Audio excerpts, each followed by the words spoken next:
都係我哋。我發展另一頭老細，打住我度真係打唔到。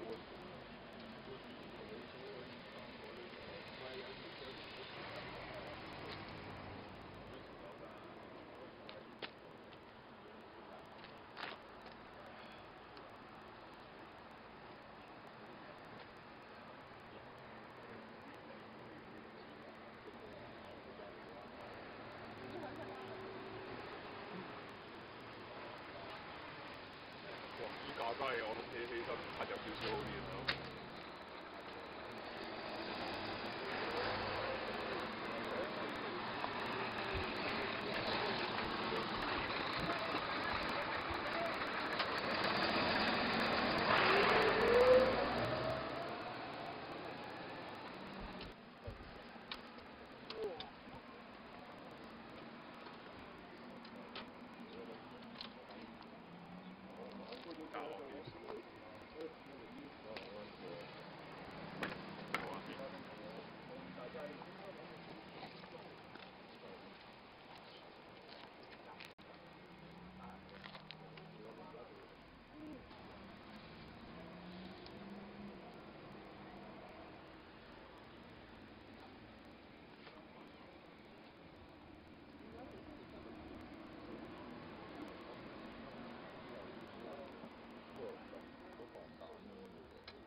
咁樣啊嘛，係咯，咁霎嘅點解？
車賣緊炒出嚟啲，你咧閘口都得行得出嚟啊！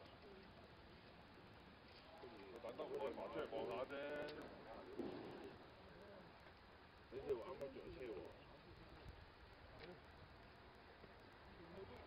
差唔多啦係嘛？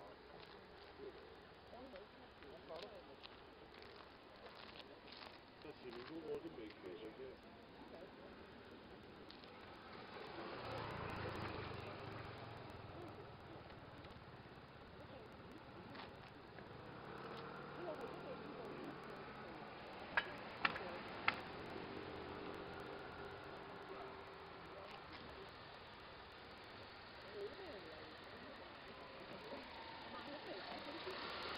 開閘，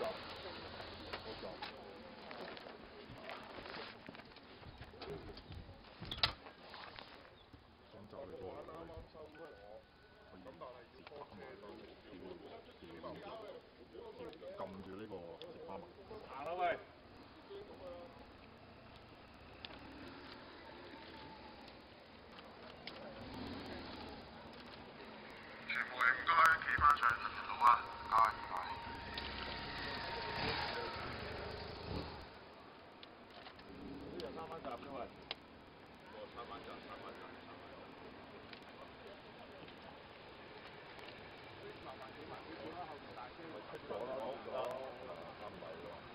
係啊，出嚟啦！我裝大房落晒點啦，落晒點啊！前面都落咗。咩啊？警車嚟喎！前面警車，後邊先至係佢。24座啊嘛，隔離黃色。後邊黃頂嗰架。黃頂嗰架先係喎，春，但黃頂嗰個而家喺後邊喎。喺警車後邊。警車後邊嗰架。警車後邊係。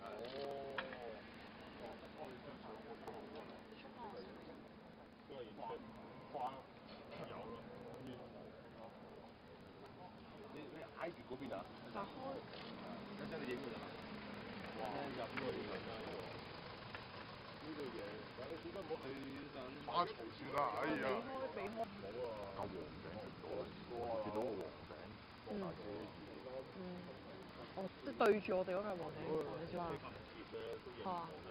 有架車打車後咁，咁我寧願我揾執影有。係咯。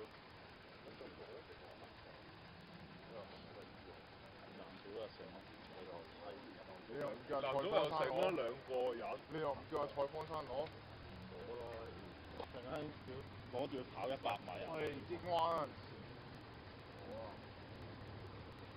咁我哋而家咧見到咧，就頭先入咗去監獄嘅黃頂小巴咧，就應該相信係已經行翻出嚟㗎啦。咁而我哋見到咧，就開始有交通警就即係交通警嘅電單車就開始準備好似想出嚟咁樣啦。咁而家我哋見到係起碼有成4-5架電單車咧就準備駛出嚟嘅。咁而家再見到再入些少咧，有一架打橫有一架小巴啦。咁跟住隔離有架警車，咁再後邊就見到少少係相信係嗰架黃頂嘅類28座小巴。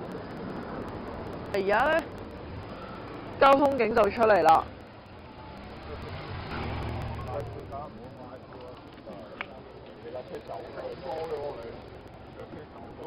啱啱走咗2架嘅交通警電單車，咁其實喺大概近1個鐘頭之前咧，都有成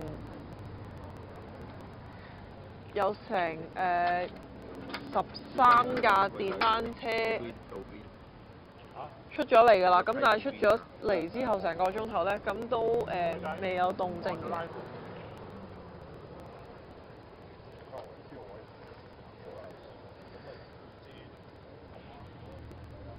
裝晒網，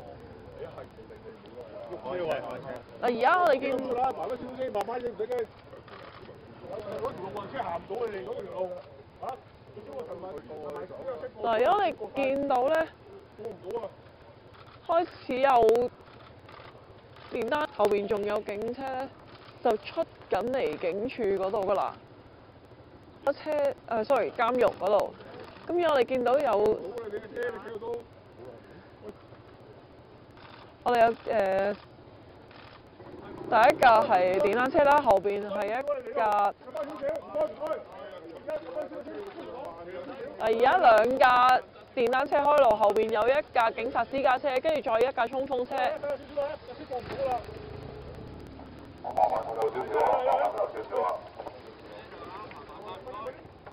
麻煩左邊嘅記者朋友褪後少少啊，小心有車啊！大車過㗎，褪後少少啊，唔該。一架衝鋒車。過唔到。黃生，呢一架黃頂嘅座小巴咧，咁有大批行家咧都嘗試喺車窗前影到，影到貴賓雄喺入邊嘅。咁今朝早警察都有講到，就話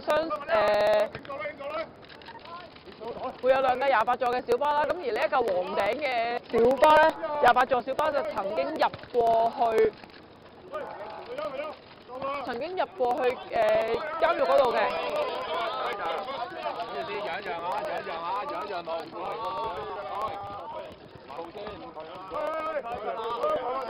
警察喺附近咧就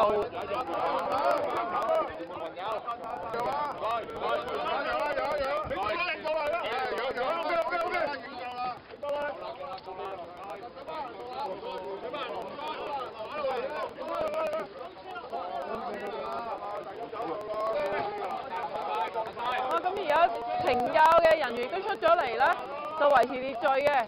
咁啊，叫大家咧影夠就好上返行。見到其實喺呢個黃頂小巴後邊咧，都仲有另一架嘅28座小巴。咁頭先警咧就首先係會form一個車隊啦，然之後後邊咧就有2架28座小巴。咁啊2架都攞鏈嘅。即2架28座小巴都落咗鏈啊！咁所以大家咧，唯一一個能夠影到目標人物貴英雄嘅方法咧，就係吸車頭玻璃嘅。咁而家大部分嘅行家都喺度吸緊啦。好啦，離開車隊唔該。睇車啊！睇車！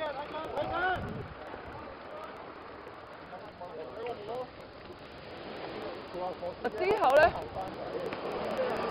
再有一架私家衝鋒車同埋電單車做護航嘅。咁而家咧，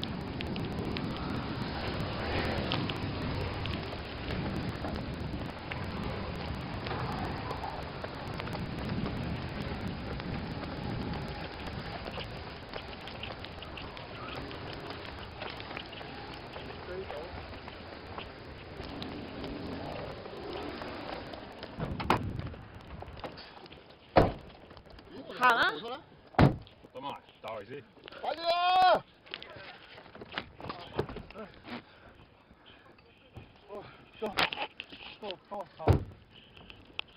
明報咧？唔知。好。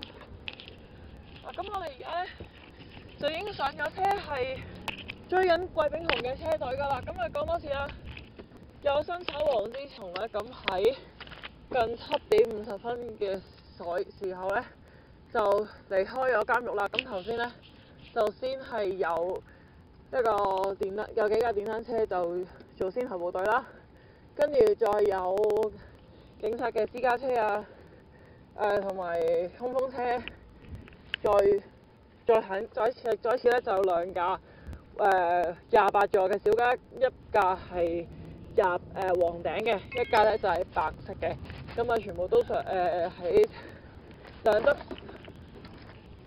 拉咗鏈，咁啊大家都要吸車頭去睇下目標人物喺度啦。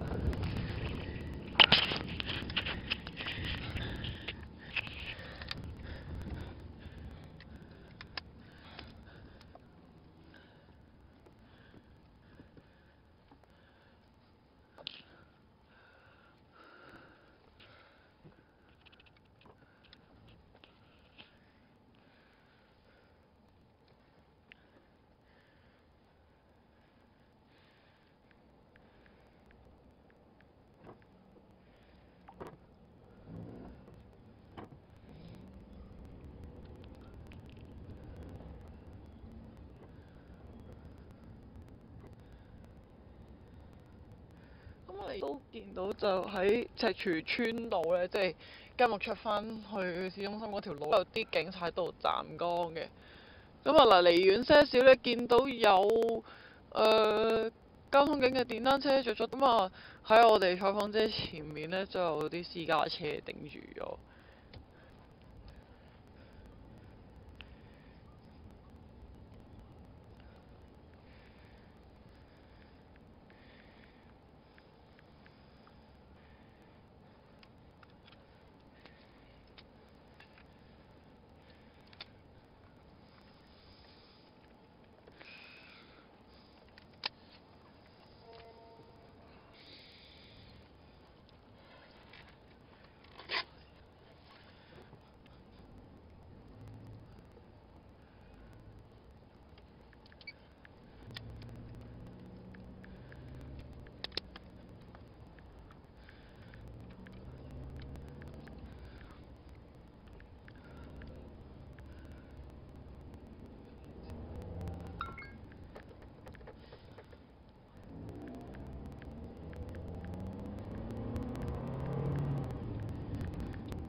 細水，我估就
各位度，我哋嘅採訪車隊咧就已經出咗香港仔隧道㗎啦。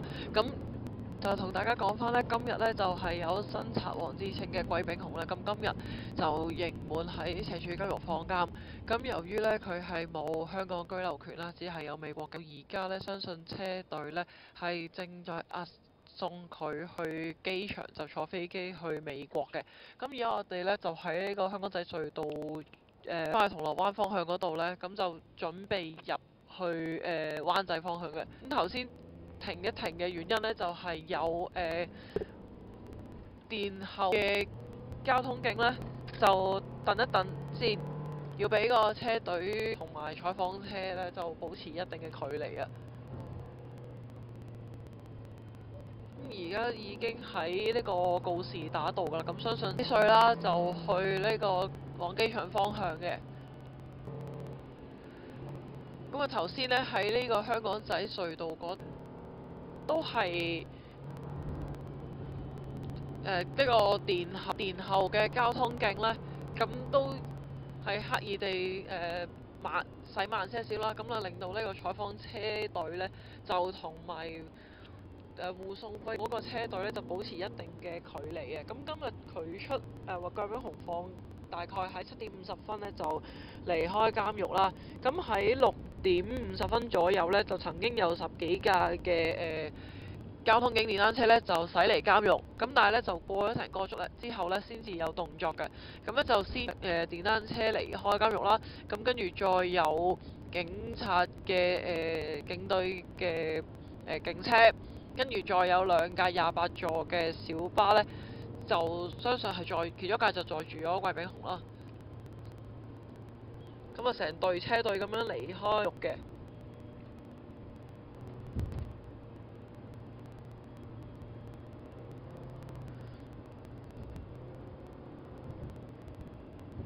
咁啊，有新賊王之稱雄咧，就涉嫌策劃組織香港8、90年代鬧市多宗珠寶金行嘅械劫案啦，總計嘅損失咧係超過100萬嘅。咁啊，賊人逃走嘅時候咧，曾經多次同警察搏啦，咁啊造成咧有市民咧係受傷甚至死亡嘅。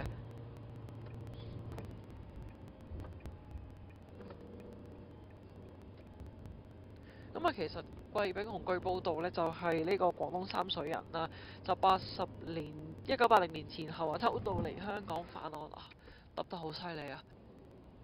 大家都要小心啲啊！咁我哋而家見到咧就係其他行家嘅採訪車隊咧都去緊西隧方向㗎啦。咁啊頭先離開監獄嘅時候咧都好多行家都要撲埋去影嗰架28座嘅小巴，因為咧佢兩側嘅玻璃咧都落晒簾啊，咁所以大家唯一可以影到嘅咧就係車頭嗰個吸住個玻璃嚟影啦。而家咧我哋嘅採訪車已經係去到交易廣場附近嘅啦，咁我相信都會係即係送季炳雄嘅車隊，相信係會係。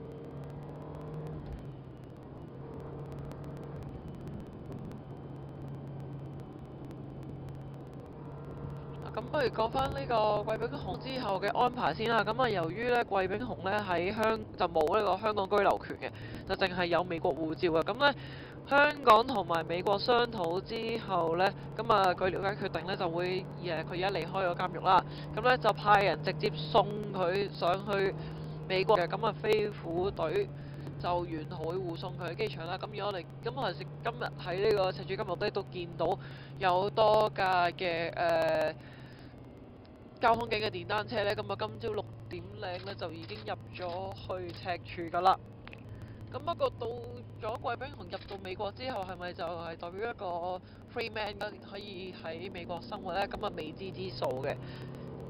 當貴賓雄當年咧就係以另一個身份咧就得到呢個美國護照，咁所以咧相信佢喺到咗美國之後咧都我哋見到隔離即係西隧另一邊嘅行車線咧，啲車咧就唔咗，咁啊而得翻咧我哋呢個即蘋果啦同埋其他行家嘅採訪車隊咧就企到最前啦。我哋見到殿後嘅交通警就一直伸住隻手，叫大家 hold 住咁樣。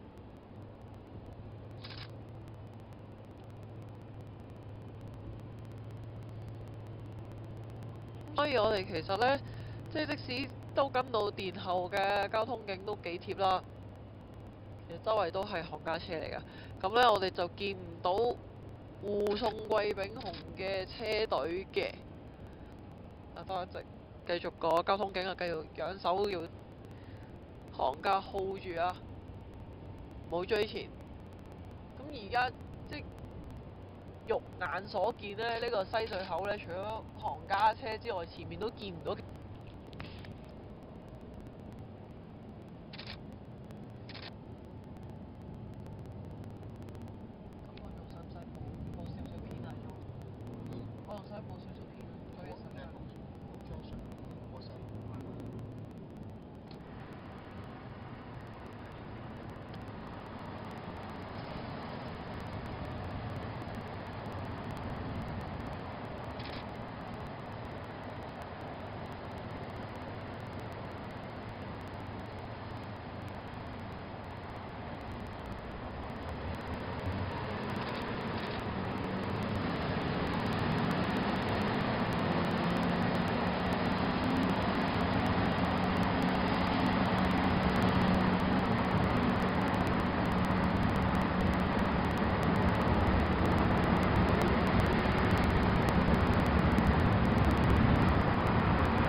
咁啱啱咧，我哋咧採訪車隊咧就離開，就駛出咗西隧啦。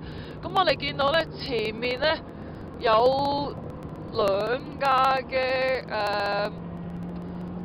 電單車啦，1架警車。咁啊頭先喺西隧入邊咧，就負責殿後嘅電單車咧，嗰位交通警咧就不斷咁入手咧，就叫大家唔好再即係叫行家咧唔好追前啊。咁所以咧頭先喺肉眼所見咧，其實即係西隧入邊啊，肉眼所見咧，我哋最前嗰架車已經係負責殿後嘅電單車嚟㗎。咁而家見到啦，佢又繼續入緊我哋啦。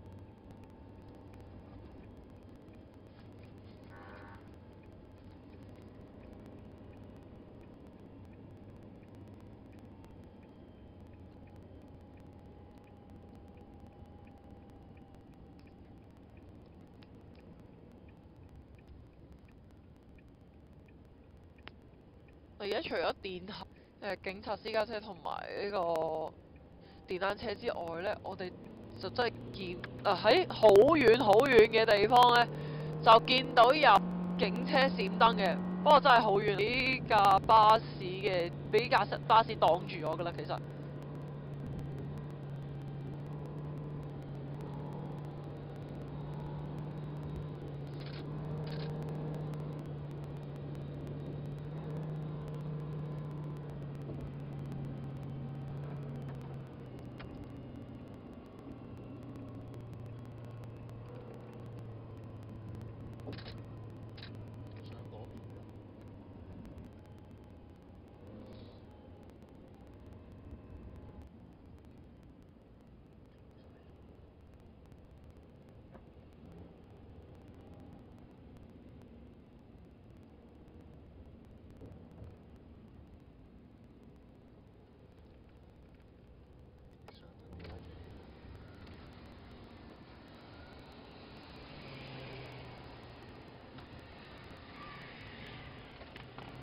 咁我哋而家見到咧，車就慢駛啦，令到咧呢度採訪嘅車隊咧，即係其他行家護送貴賓雄嗰個車隊咧，保持一定嘅距離嘅。咁我哋見到都有4架行家嘅電單車啊。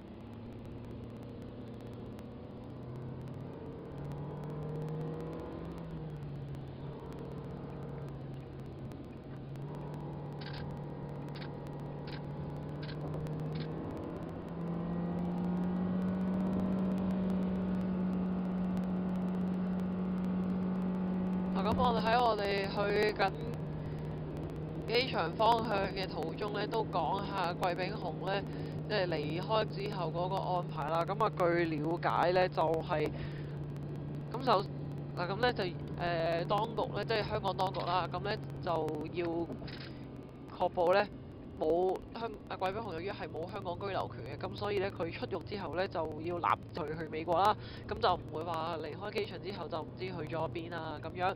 佢咧就係出咗獄之後咧，理論即係原則上咧就係無罪啲身嘅，咁難話用手扣去鎖住佢嘅，咁咧就只能夠係護送啦，一直護送護到咁啊，今日就去到機場禁區，咁咧。到咗機場之後咧，相信咧懲教處嘅人員咧，將貴賓雄就轉交俾入境嘅人員，並且咧就會喺警方嘅之下咧就坐飛機去紐約嘅。咁亦都相信咧，即係為免引起恐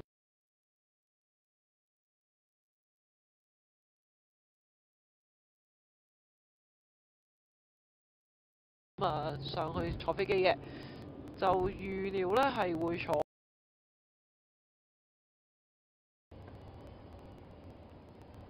機場停機坪嗰架機所在嘅地方，咁然之後咧就由入境處嘅人員喺機底嗰度就幫佢搞呢個出境手續，跟住就即刻上車去，或者上機就去美國噶啦。嗱，咁據了解咧，就警方就唔會派員貴賓雄去美國啦。咁但係又會有即係同機會唔會有其他政府部門嘅人咧？咁就未知嘅。咁亦都有可能咧，就係當貴賓雄到美國之後咧，美國嗰邊嘅執法人員都可能已經喺機場嗰度等緊佢㗎啦。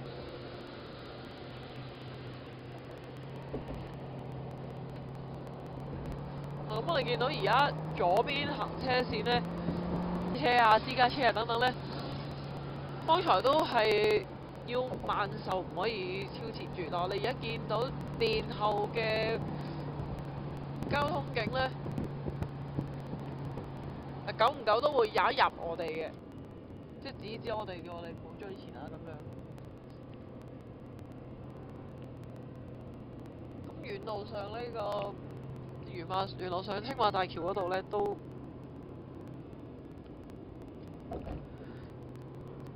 見到有唔少嘅行家飛車同我哋一齊咧就追緊嘅。咁啊，據報咧就車隊即係貴賓雄嘅車隊就已緊昂船洲大橋㗎啦。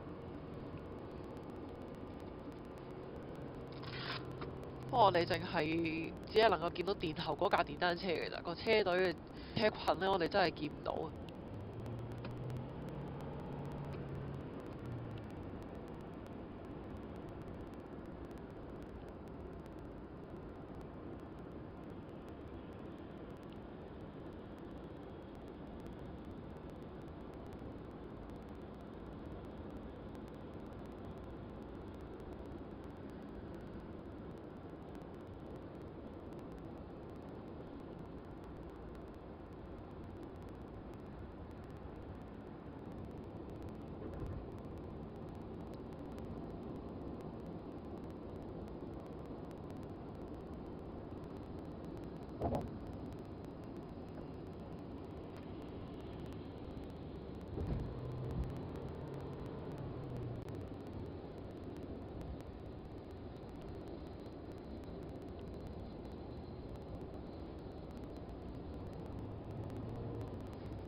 巴上邊啦，而前後啦係同嘅警方嘅衝鋒車啦，同埋電單車啦係護送。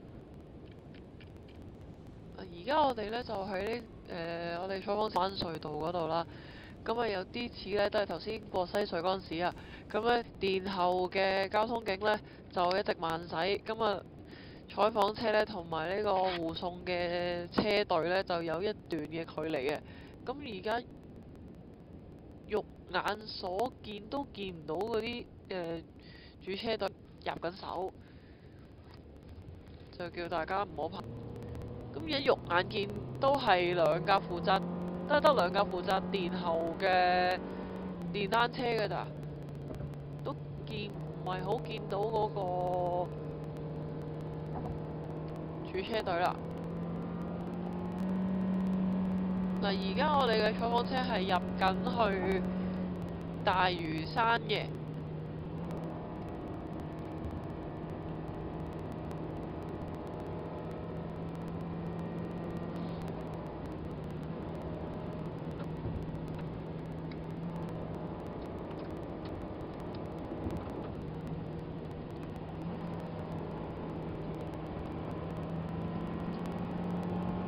我哋都見到。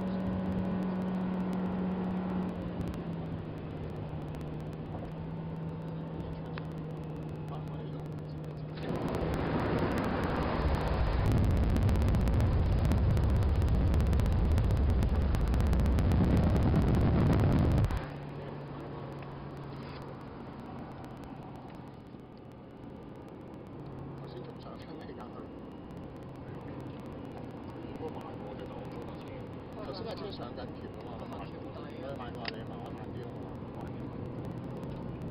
係咪行下邊啊？行下路啊，大風嗰啲啊？跟住啊嘛，點知？幫我睇下後面。冇閃燈之後，有閃燈。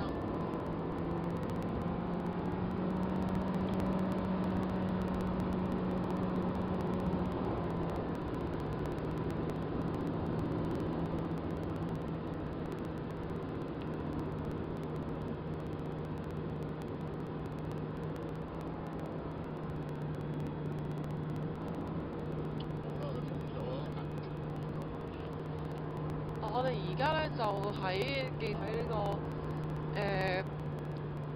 青馬大橋嗰度啦。咁頭先咧係見到有我相信係車隊，即係押送貴賓號嘅車隊咧，就駛出咗南灣隧道嘅時候咧，就向左。咁我相信可能係咧行呢個青馬橋即係平日打風要行下段嗰個位咧。我相信係行嗰邊嘅。本來喺隧道。下低啊！下低啊！係啊！你入唔到啊？你入唔到邊入到咩？我到下低咁頭先本來喺西隧啊、南灣隧道做殿後嗰兩架電單車咧，都已經唔見咗啦。咁我哋而家咧就我哋而家就跟住咗喺一架衝鋒車嘅後邊啦。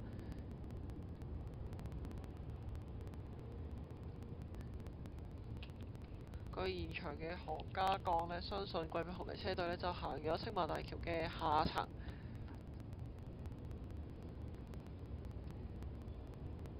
咁大家都入唔到去嘅，咁全部都要行晒。大家要過隧道咧，就要行上層。咁而家3條線都爆晒車啦。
講翻啦，大家而家睇緊嘅呢就係蘋果即時直播新插王貴炳雄出獄嘅情況。咁而家呢採訪車呢係塞住咗喺呢個青馬橋嘅上路嘅。咁相信呢貴炳雄嘅車隊呢，就頭先係行呢個青馬橋嘅下路啦。咁而家呢，就相信係要等個車隊過晒，再兼且有分一段距離呢，上路先可以再行嘅。咁頭先呢3條行車線都塞爆晒車啊！本來喺西隧啊、南灣隧道啊、殿後嗰兩架電見咗啊，咁啊淨係得返一架 U 車啫。嗱，而家呢，肉眼所見呢，都見到有警車或者警察嗰啲閃燈啦。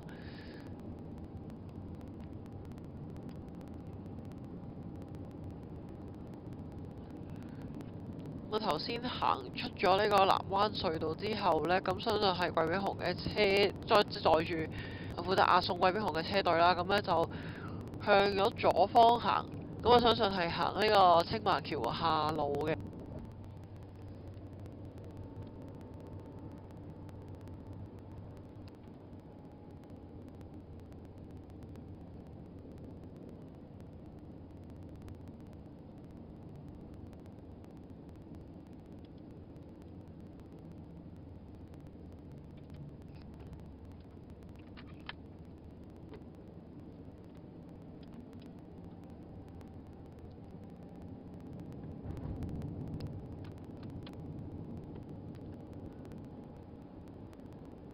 而家我哋呢個採訪車隊呢，就要去呢個香港國際機場啊。咁由於呢個貴炳雄香港嘅居留權就淨係有美國護照嘅，咁呢就相信佢而家放咗監之後呢，就會即刻送佢去香港機場就遣送美國。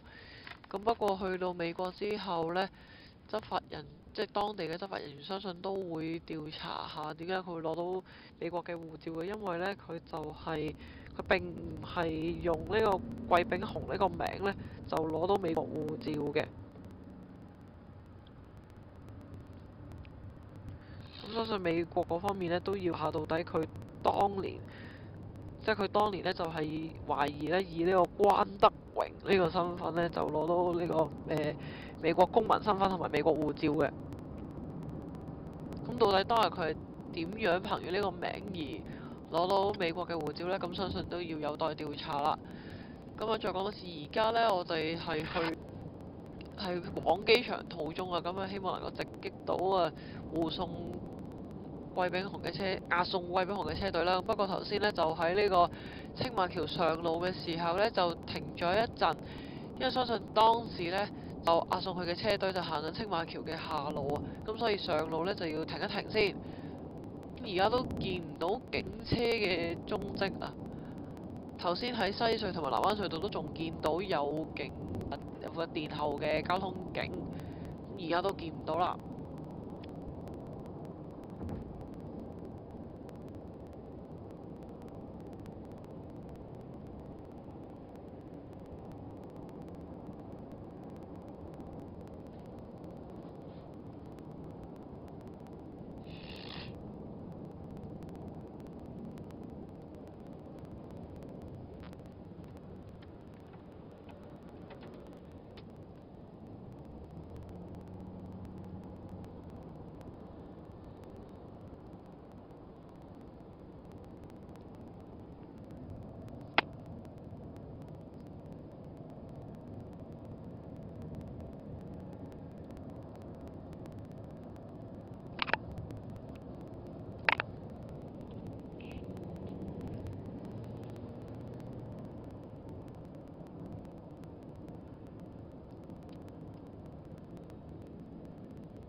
而家蘋果嘅採訪車咧就嚟到機場1號客運大樓。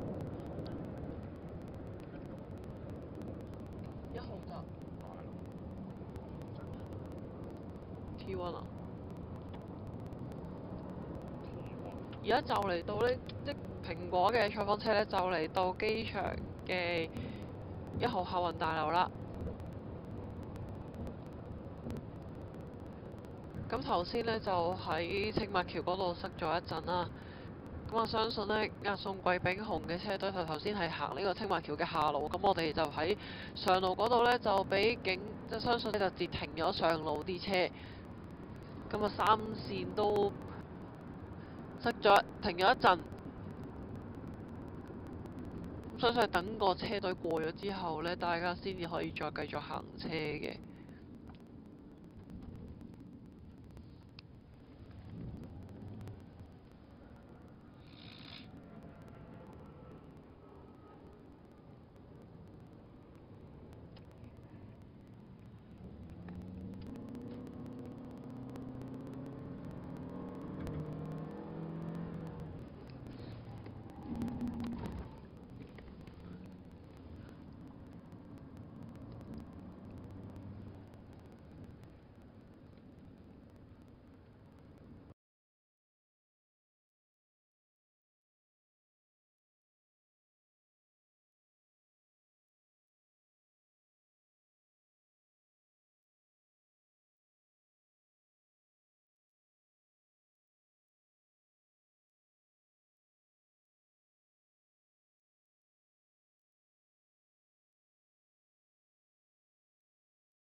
多宗呢持械行劫同埋槍傷警員嘅甲級貴炳雄今朝早呢係刑滿出獄。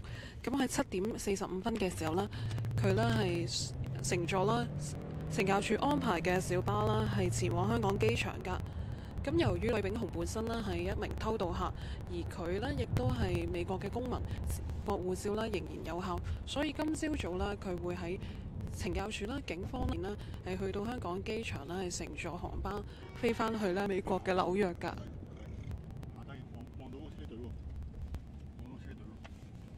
咁呢，佢嘅車貴炳雄同埋警方嘅車隊呢係已經啦去到啦香港機場嘅 T1 嘅離境大樓㗎啦。見到。咁現年59歲嘅貴炳雄呢，係喺80年代啦，係喺香港偷渡嚟，係喺1985年呢，係偷渡嚟到香港呢，亦都係首次犯案㗎。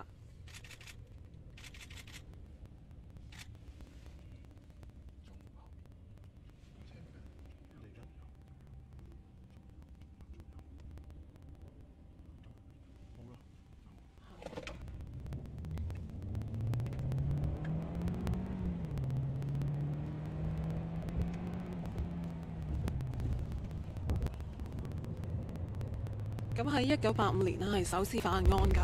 咁佢呢多次嘅犯案呢係以呢2001年呢嘅案件呢係最轟動。咁喺中環呢曾經呢係因為流彈同警方駁火嘅時候呢，因斃咗一名嘅女途人，而警方呢亦都係透過啦喺女途人身上嘅子彈，有翻畫面啊！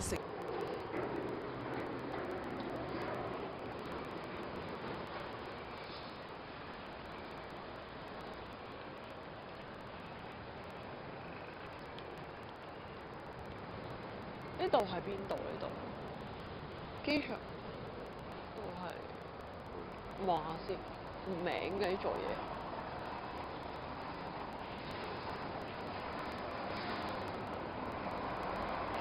1號檢查站。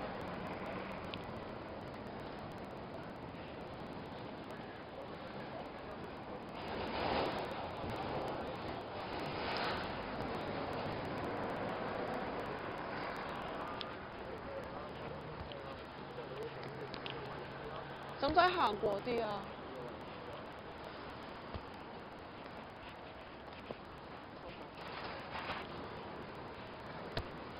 所以企嗰邊啊？嚇？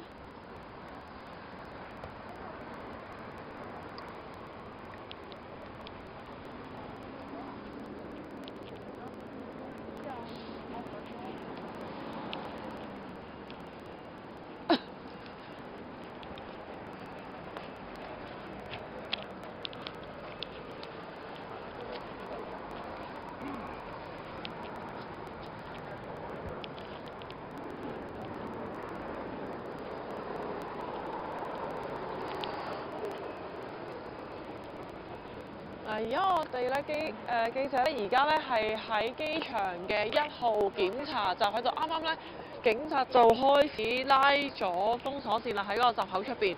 咁我哋見到，相信係頭先入過去赤柱監獄嗰架黃色車頂嘅28人小巴咧，就入咗去1號檢查站嗰度嘅。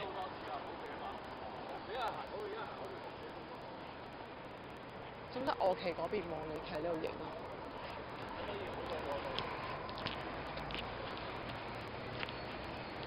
哦，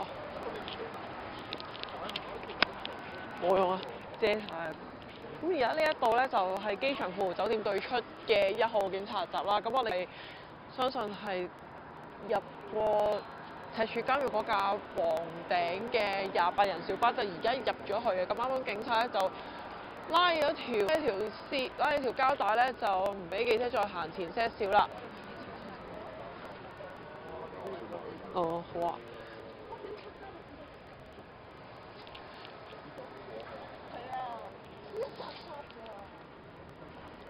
係啊，所以我都入咯。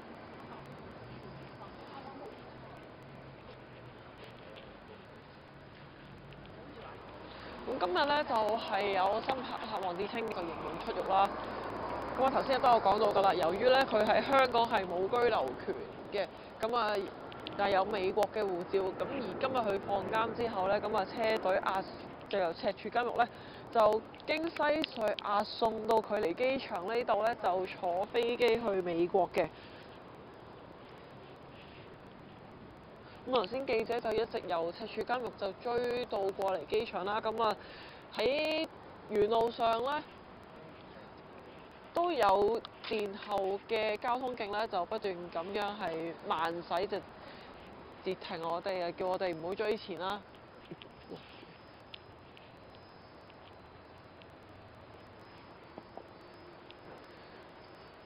咁其實今日嗰個車隊都好龐大㗎，先係而家見到頭先好似有幾個人咧就落咗嗰架頂小巴，係咪見到有人被護送或者押送咁樣落車啊？而家未見到住。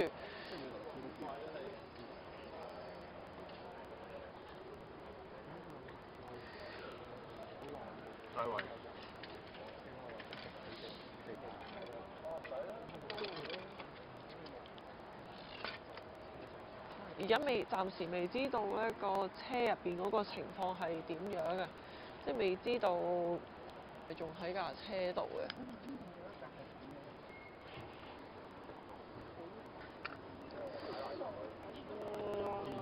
見到當贏啦，一般相信咧，佢係會直接駛入去停機坪嗰架飛去美國嗰架客機所在嘅地方啦。入境處嘅人員咧就係喺跑道嗰度咧，即係個機底嗰度啊，就幫佢搞出境手續，跟住機去美國㗎啦。而家我哋再見到咧，即係警察咧就再拉交集，咁啊大家都係喺晒1號檢查站外邊嘅行人路嗰度啦。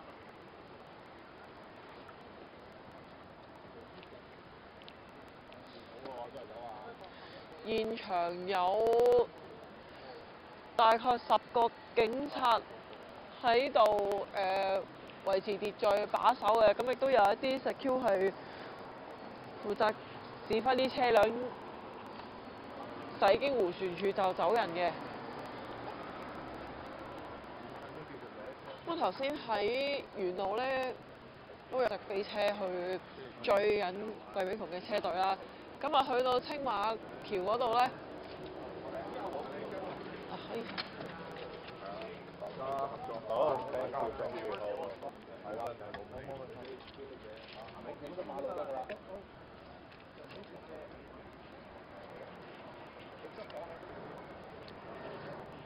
不過去到青馬橋嘅時候咧，就車隊行咗下路，咁啊採訪車就行咗上路，咁啊同車隊就暫時相隔咗一段好大距離啊！咁而家我哋咧就到咗機場嘅1號檢查站啦。咁見到呢一架相信係曾經入赤柱監獄嘅黃頂28座小巴啦。肉眼所見咧，就小巴附近係有啲掛咗證，相信係政府人員咧，就係 standby 緊嘅。現場有個行家都攞晒呢個位嗰度影啊！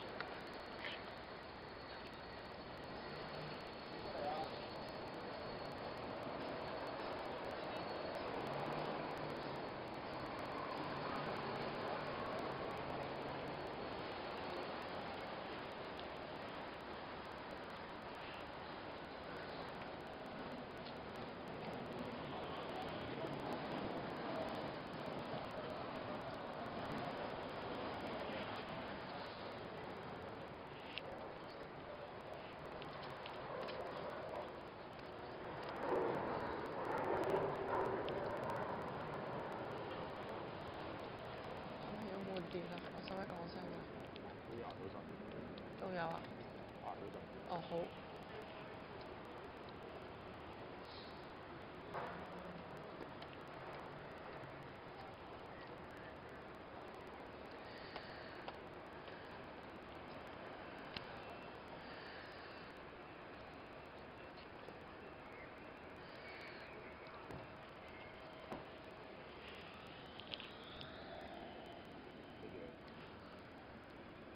疑似貴山，嗰個口罩，疑似。哇！有冇呢個啊？疑似貴山。咁樣咧，好唔好啲啊？呢個。我盡㗎啦，防偷窺喎塊嘢。我影唔到啊，先吸過你，吸唔到反晒光。喺度啊！請講。我冇啊。依家喺閘口。好 hurt 啊！閘口做乜？係。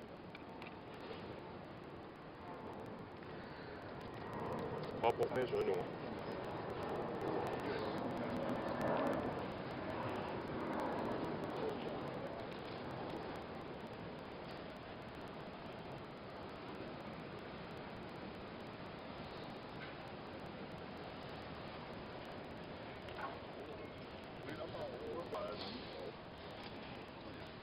冇事。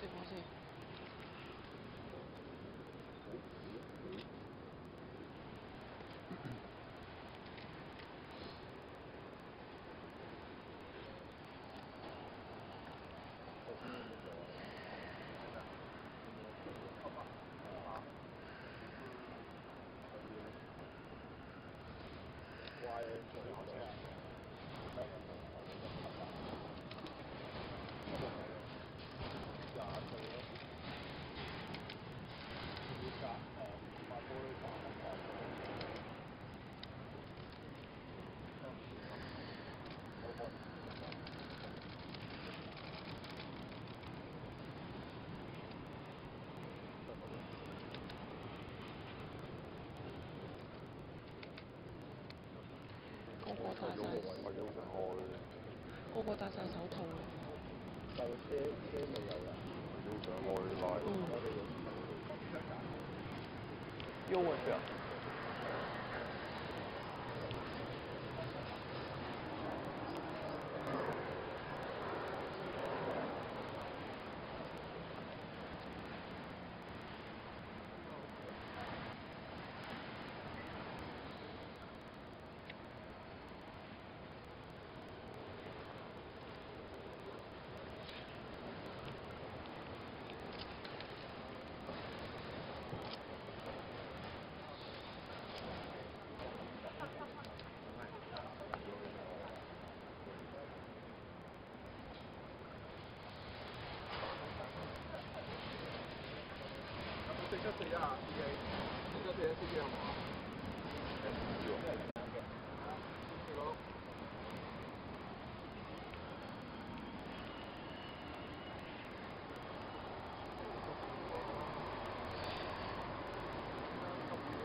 ？2級都夠啦。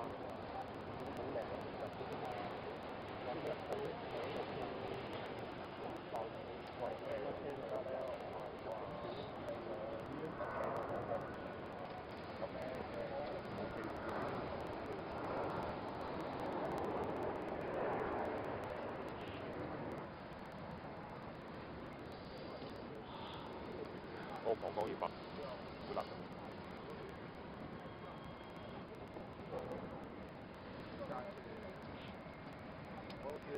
有冇明報嘅兄弟喺度啊？明報，明報喂，架車可能可唔可以走一走，頂住巴士？我唔係，我同事唔知喺邊。係咩？你見唔見到佢？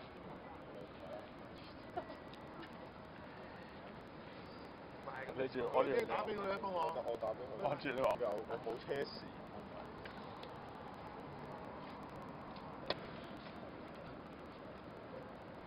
啱頂住個巴士。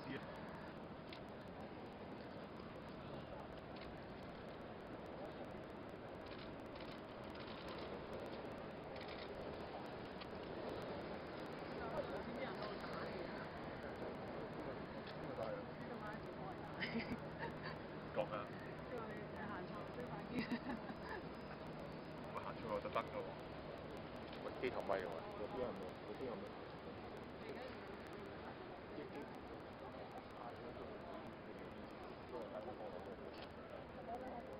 你幫我攞。你唔好叫，你喺個背囊拎就得啦，唔好成個背囊拎過嚟啊！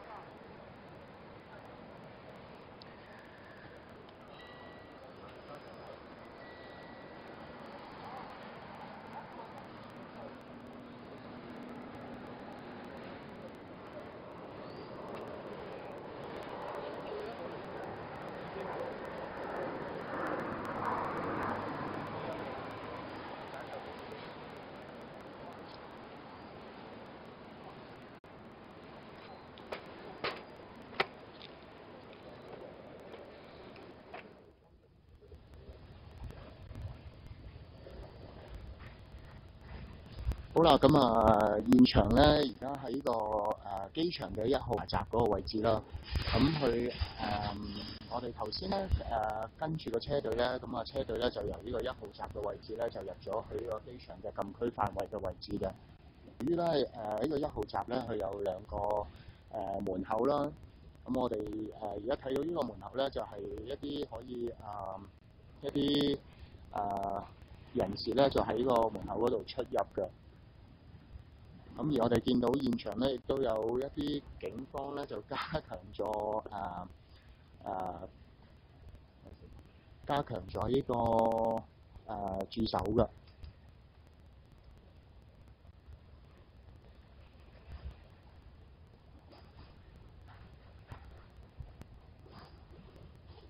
咁而且咧，我哋喺不遠處嘅位置咧，亦都見到大批嘅記者啦，咁啊喺度咧就睇下可唔可以影到剛剛出獄嘅貴炳咧，會喺呢個禁區嘅範圍位置啦出現嘅。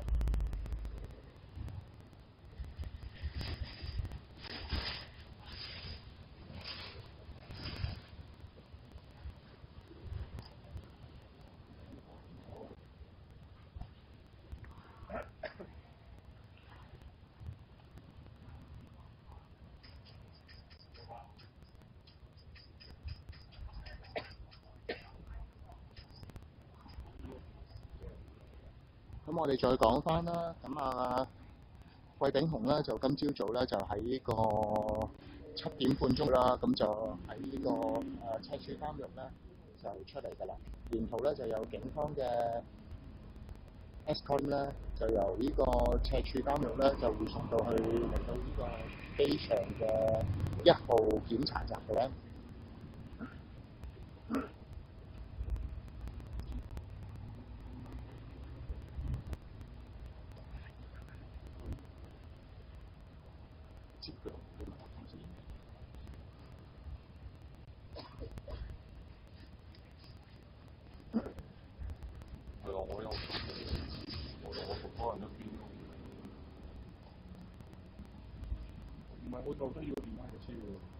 咁而家我哋見到1號閘嘅門口嘅位置啦，咁啊除咗有一啲機場嘅保安之外啦，亦都有一啲人咧就喺度駐守㗎。車有啊？鎖車啊？鎖車啊？小膽啊！誒，喺我後面啊！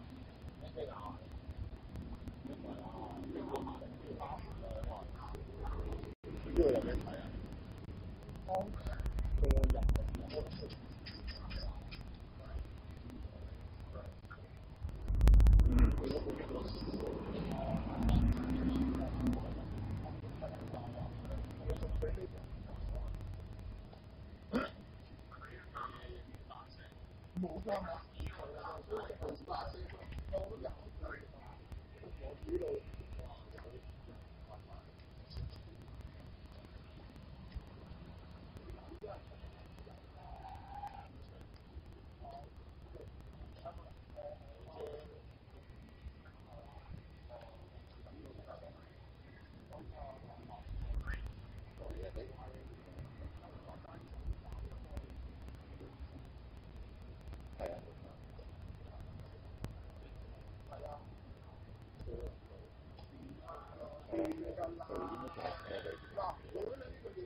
咁我哋而家鏡頭所見到咧，就係呢個場嘅1號檢查閘嘅位置嚟嘅。咁啊有傳啦，就話啦，就今朝早護送到入去呢個1號閘裏邊嘅時候咧，咁啊佢哋仲係未落車嘅，咁所以佢有機會啦，可能就會喺呢個閘口度入翻去機場嗰度咧辦理一啲手續。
我就由到前面過燈位就轉咗咯。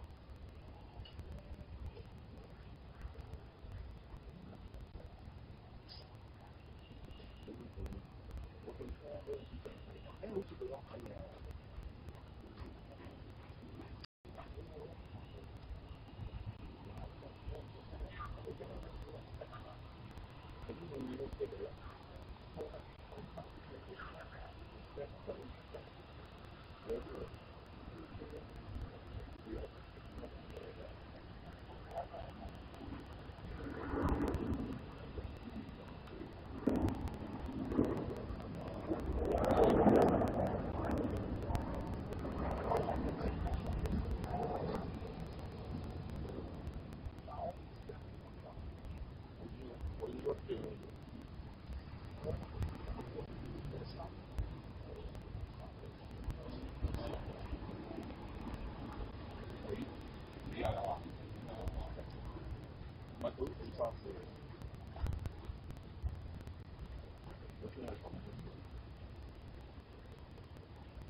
咁我哋見到咧右邊畫面咧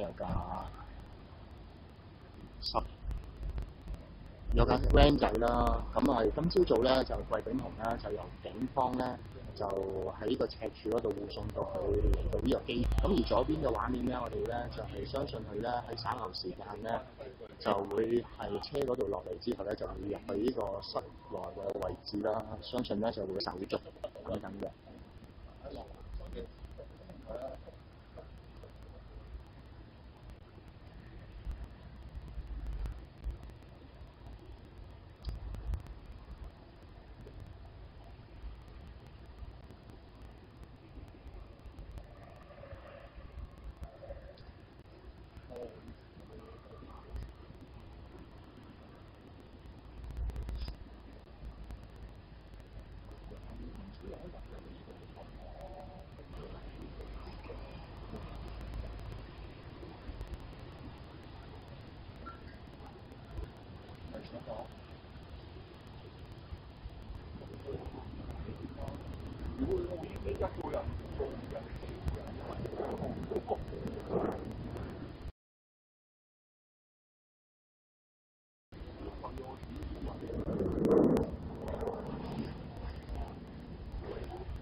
靠你啊！好，靠你啦，多謝，拜拜。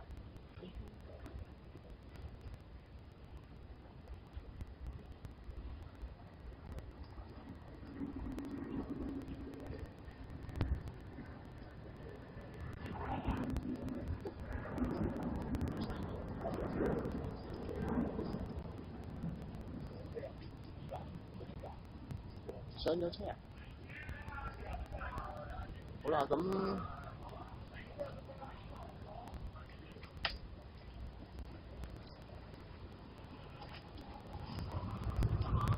我哋見到啦，咁啊貴炳雄咧就警方 S 球架車嗰度咧，就上咗另外一架車咧，就直接入咗去呢個禁區裏邊嘅位置㗎。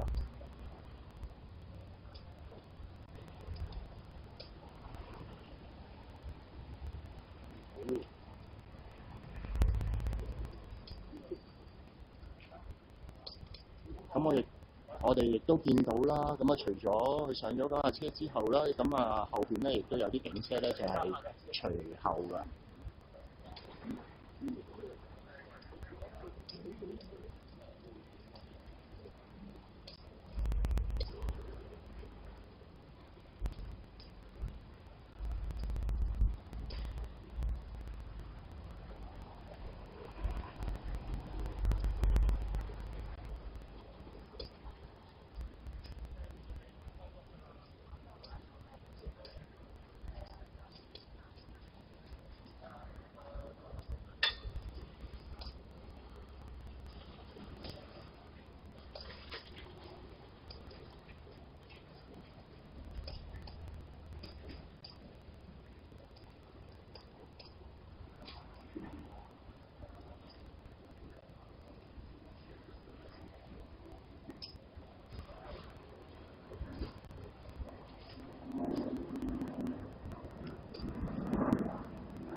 我哋咧喺鏡畫面見到啦，咁啊亦都有不同嘅車輛啦，就向住頭先貴景紅上咗嗰個van 仔嘅位置啦，個方向。咁啊，包括有一啲警方嘅車輛啊，同埋相信係其他嘅有關人員嘅車輛嘅。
影到我第一個我一甩走，我已經輸咗，我要走㗎嘛。我第一個衝過嚟，跟住我見到你第二個到，跟住先至架車走咗，你第二個先至報紙先至到。我係由嗰邊圈套過嚟呢度㗎。頭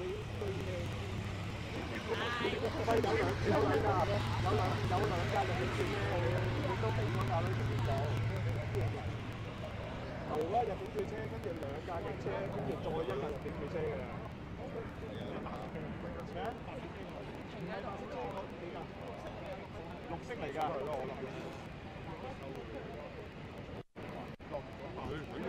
咁咧，而家咧，我哋嘅身處嘅位置咧，仍然都係喺機場嘅禁區範圍㗎。咁今朝早咧，有3大賊王之稱嘅貴炳雄咧係刑滿出獄。咁由於咧佢係甲級嘅重犯啦，咁所以咧懲教人員啦、入境處啦同埋咧警方咧係有一個護送安排。咁今朝早咧，貴炳雄係乘坐啦懲教署安排18座白色小巴啦，係喺7點45分離開赤柱監獄嚟到啦係機場嘅禁區㗎。咁雖然呢，貴炳雄呢曾經喺80至90年代喺香港多次犯案，亦都涉及多宗嘅持械行劫案。咁但係由於呢，佢其實係喺80年代以偷渡客嘅身份係嚟到香港㗎，係客嘅身份係嚟到香港㗎。咁所以呢，佢其實呢係冇喺香港呢有居留嘅權利。所以今朝早獲釋之後啦，佢呢並唔可以啦，並唔可以啦，好似其他嘅釋囚咁樣呢，係步行啦離開監獄。咁同時呢，由於呢貴炳雄啦，而懲教署啦早前亦都確認佢嘅美國嘅戶，咁所以呢，佢會呢係喺懲教署同警方嘅押送下啦遞解出境。咁今朝早呢，佢就會咧喺中午前呢，係乘坐飛機呢，係前往咧美國嘅紐約。方呢係派出大量嘅警力啦，係護送紅㗎。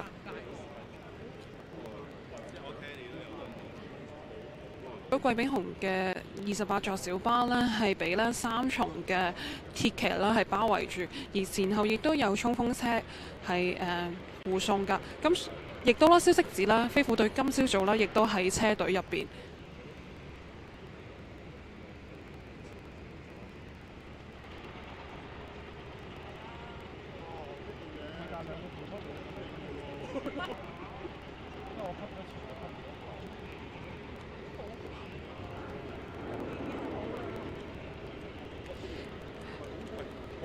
咁貴炳雄嘅車隊呢，其實係大概呢早上嘅8點50分呢，係嚟到啦機。咁呢，貴炳雄呢，其實一路都未有啦係落車㗎。咁頭先呢，係有2架啦，相信係入境處嘅小巴啦，係緊貼住啦懲教署安排嘅28座小巴。咁相信呢，貴炳雄呢已經啦係轉咗上去啦，入境處安排嘅小巴上邊，亦都已經咧再進入咗咧禁區咧，再比較入嘅位置㗎。咁而懲教署嘅安排嘅28座白色小巴呢，係已經離開機場嘅禁區。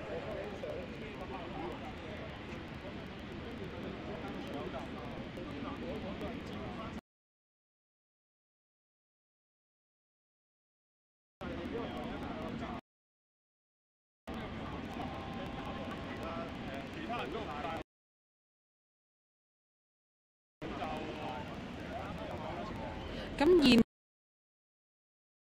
年59歲嘅貴炳雄呢，本身係韶關出世同埋長大，喺1980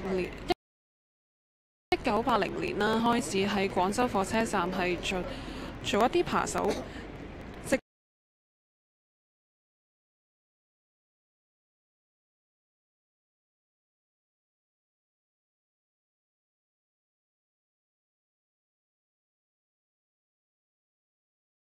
咁不過啦，喺1989年之後啦，貴炳雄呢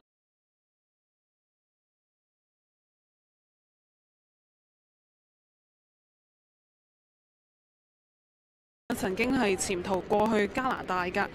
咁當時呢，警方呢其實仍然冇辦法啦確認到啦多宗嘅劫案啦係同貴炳雄有關，直到啦係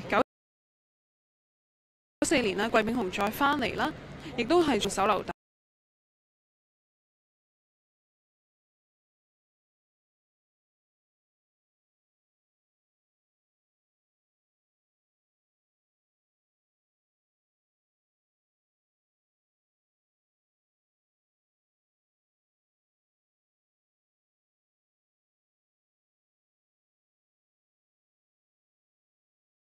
咁啊上到去上路嘅時候咧，就3條行車都被截停咗，咁就係相信咧係要等下路嘅押送貴炳雄嗰個車隊咧全駛離晒啦，咁先可以繼續行嘅啫。過到嚟呢個1號閘呢度，1號檢查閘呢度咧，咁啊一直就係見到嗰架係去過赤柱監獄嗰架28座小巴咧。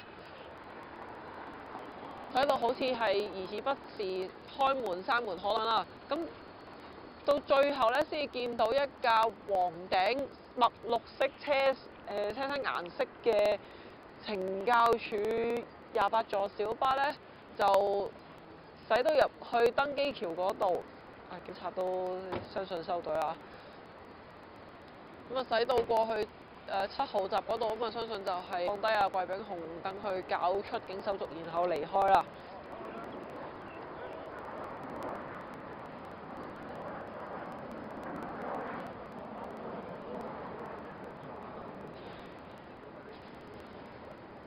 咁啊再講翻先，貴炳雄咧一離開監獄咧就要過嚟機場咧，咁啊因為佢咧係冇呢個香港權啦，咁啊淨係有美國護照嘅啫，咁所以咧。佢出獄之後咧，雖然叫做無罪之身啦，咁啊，但係政府咧都要確保佢係唔會喺香港其他地方嗰度咧就到處遊，周圍走，咧就即刻押送佢過嚟機場呢邊咧，就隨即就上飛機，應該係會去美國紐亞克機場嘅。咁而相信美國嗰邊咧都係會有執法人員咧喺機場嗰度等阿貴炳雄到㗎啦。至於航班上面會唔會有政府嘅其他部門人員隨行咧？咁啊暫時未知，警察就應該相信唔會派。咁啊美國嗰方面有執法人員就等阿貴炳雄嚟到咧，就因為咧。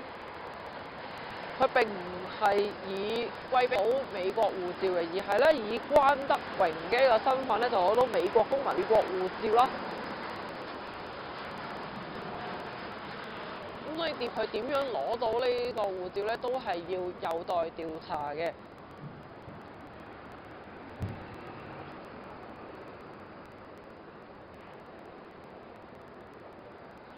咁啊，貴炳雄咧就同張子強同咧就被外界合稱為3大賊王啦，咁啊而家佢係唯一一個在世嘅。咁佢咧就係喺1980年前後咧就偷渡離港嘅曾經犯過案啦。咁啊84年嘅時候咧曾經失手就被捕入獄1年嘅，不過出獄之後咧就疑似繼續同啲械劫集團有關係密切啦。喺80-90年代咧就涉嫌策劃同埋組織香港多單喺鬧市發生珠寶金行械劫案，涉及嘅係超過2500萬嘅。咁啊械劫集團咧逃走嘅時候咧就多次同警察駁火啦。咁啊曾經咧係有警員啊、市民啊傷甚至乎死亡嘅。咁啊貴炳雄咧就喺2003嘅平安夜咧，就飛虎隊攻入油麻地一個單位嗰度咧，就拉咗佢同埋一個同黨，並且檢獲大批嘅軍火。咁最終咧，貴炳雄咧係因為使用槍械意圖拒捕，無牌管有槍成咧就被判囚24年嘅。咁啊，今日行為良好啊，今日刑滿出獄啦。咁其實喺在囚嘅時候咧，主要都係單獨囚禁嘅。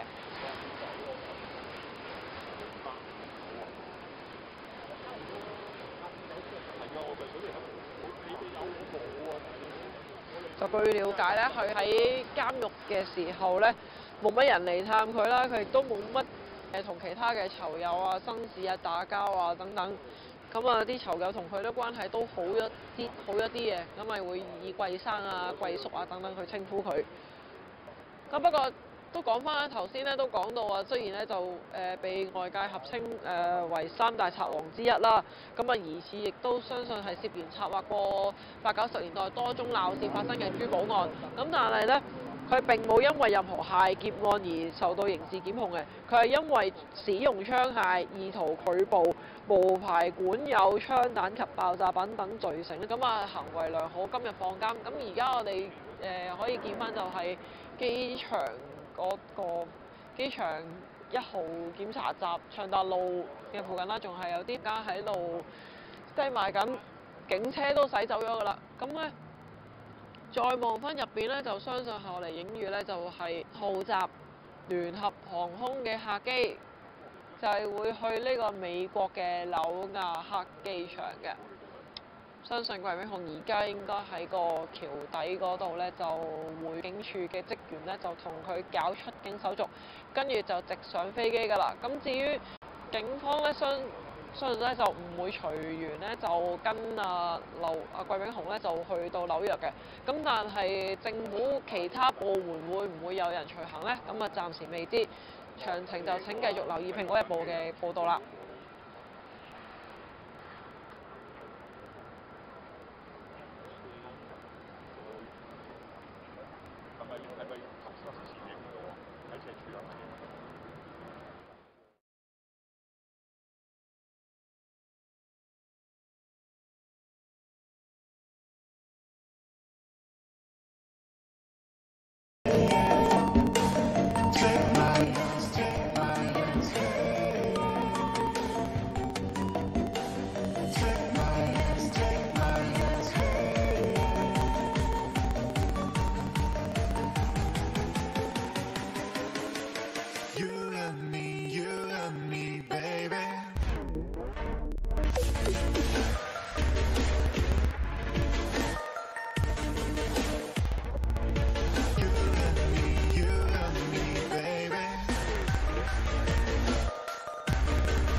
I see those eyes and my walls come down.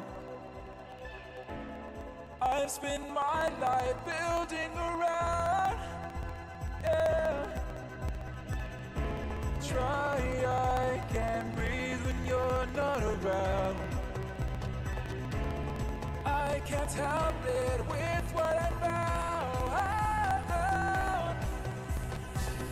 You build me up, you break me down, and only you know how. In love, I must confess, you are my weakness.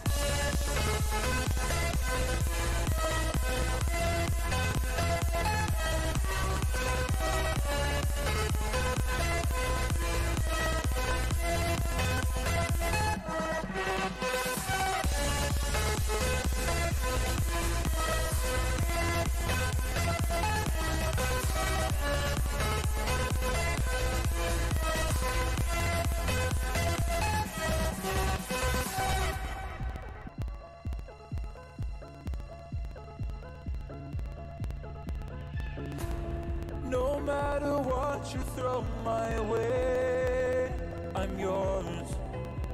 In my life, I hope you'll stay forevermore. Though I may try, I can't breathe when you're not around. Yeah, I'll bet with what I found. You build me up, you break me down, and only you know how. I've given up, I must confess, you are my weakness.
move away.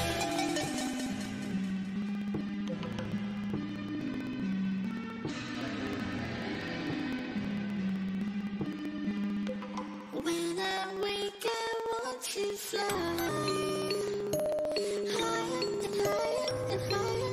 Don't wanna risk my life, but the only way to make it is to break the rules and to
people die on foot when the sun goes down.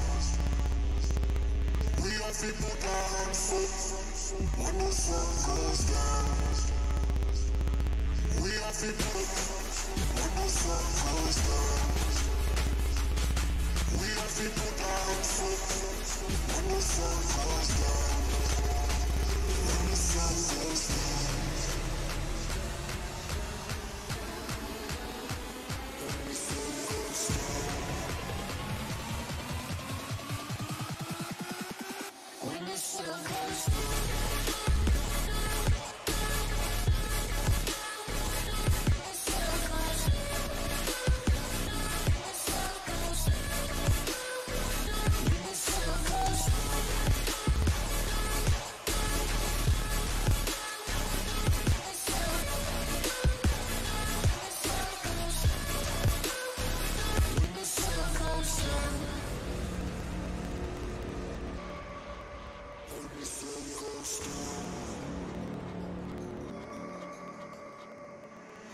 People die on foot when the sun goes down.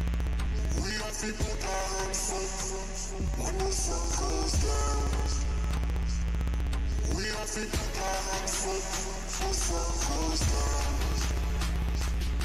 We are people die on foot when the sun goes down. When the sun goes down.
I've had that feeling, like I can't go on, like I can't keep breathing, but I keep climbing.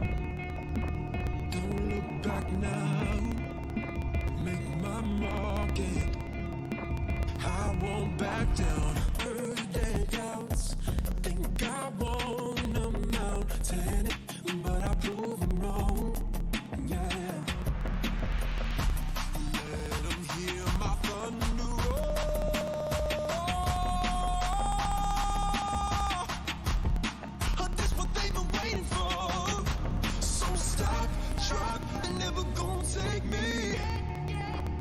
never gonna break me, no. I swing it till I hit the floor. Stop, they're never gonna hurt me. Get stronger when they burn me, oh. And I am indestructible.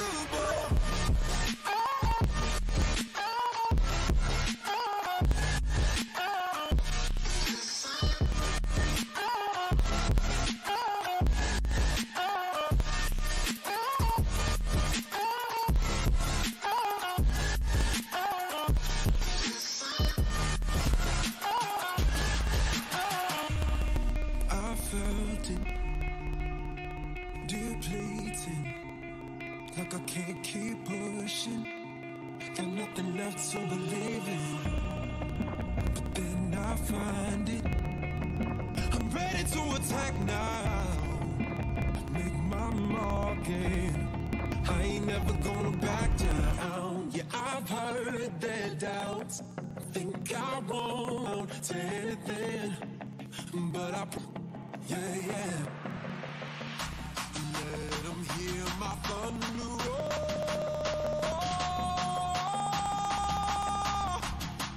This what they've been waiting for. So stop, drop, they're never gonna take me. They're never gonna break me, no.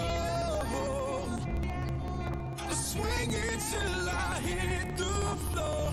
Stop, they're never gonna hurt me. Get stronger when they burn me, no.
Believe in something, cause if we believe in nothing, then what do we have?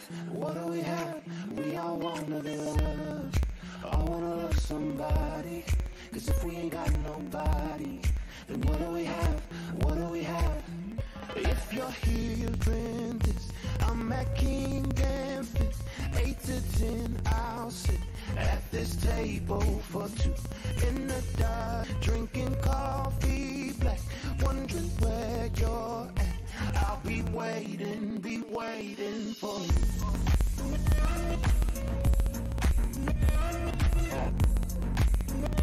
I've been waiting for you.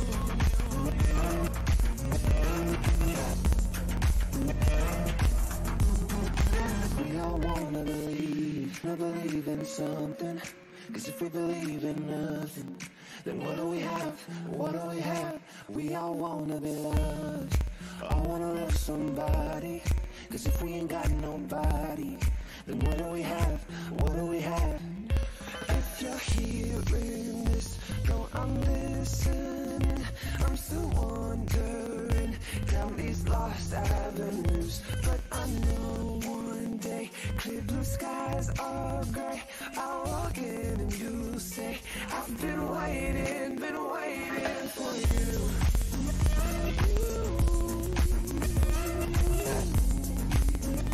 I've been waiting for you.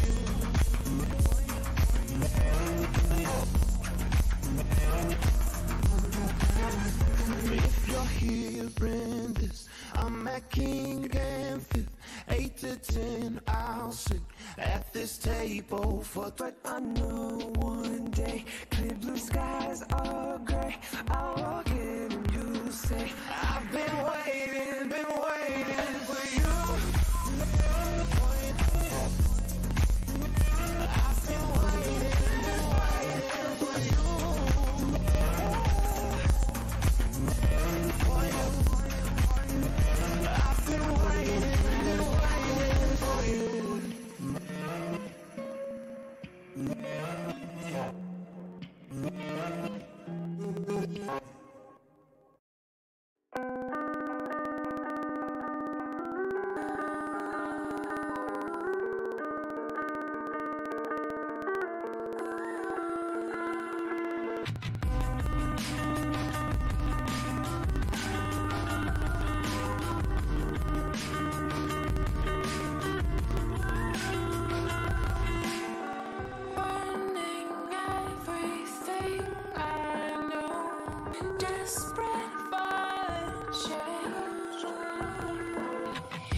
Screaming out loud for what I want. See me running full speed at it. Shattering collide, call it post-traumatic. Now it's do or die.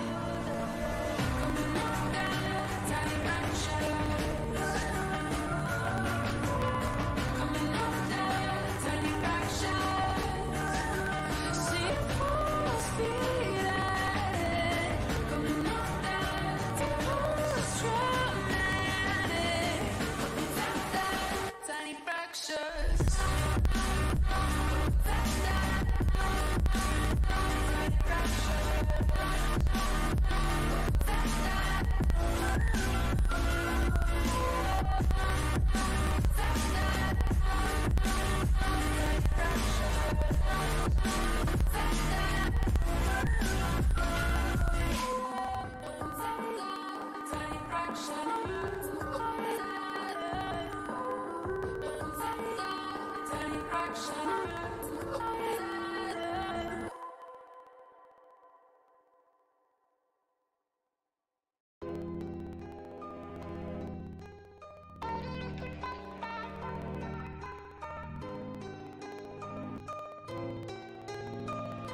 Cigarettes in Vegas, on your tongue, I can feel the distance between us when you're lying next to me.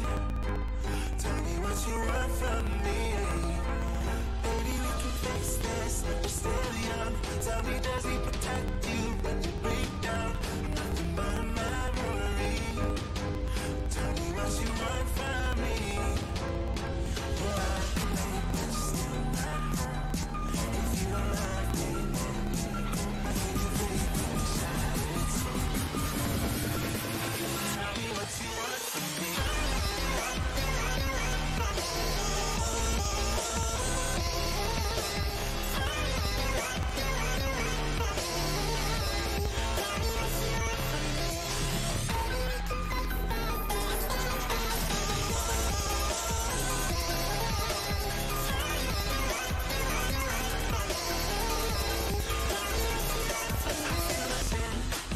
Touch, we used to be the one thing I couldn't fuck up. You gave to me. You used to be my everything. Yeah, I'm sipping whiskey. Tell me you miss me. I'm coming over you. Still have a spare key. You fell asleep at the hang mattress. I lay awake holding on to what's there. It's getting late, but you're still not home. If you don't love me, let me go. I gave you faith in your sad soul. Tell me what you want from me. Tell me what you want from me. Tell me what you want from me.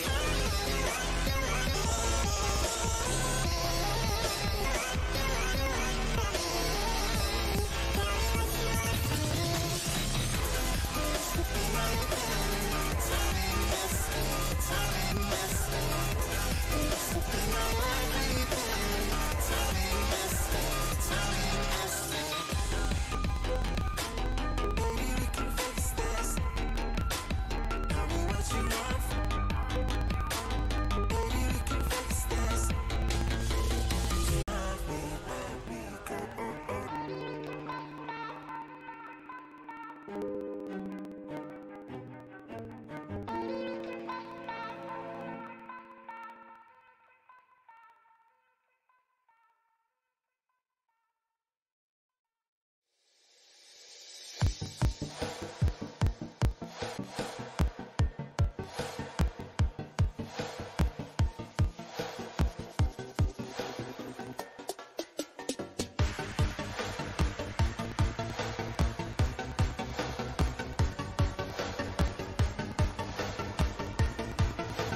cry, you watch me. I want you take me somewhere. We have been you and me, baby. I talk, you hear me. Touch your body somewhere. We have been you and me, baby. Take my hands, take my hands, take my hands, take my hands, take my hands, take my hands,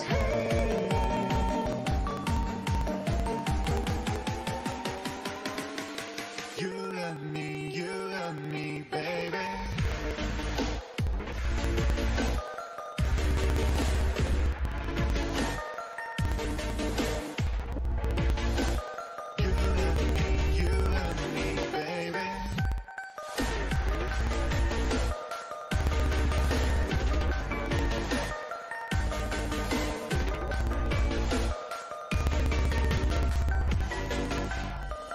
I cry, you watch me.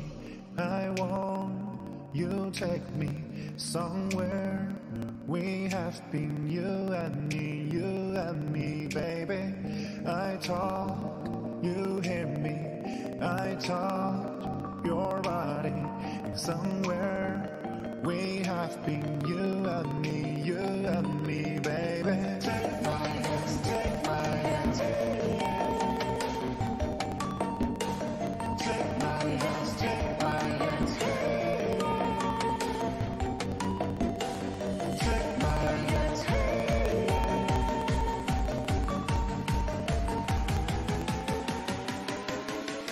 You and me, baby. Take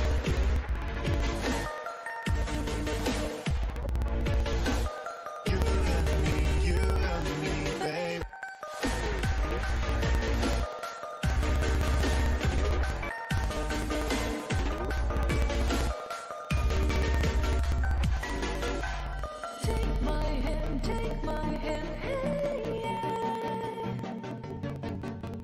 Take my hand, take my hand, hey, yeah.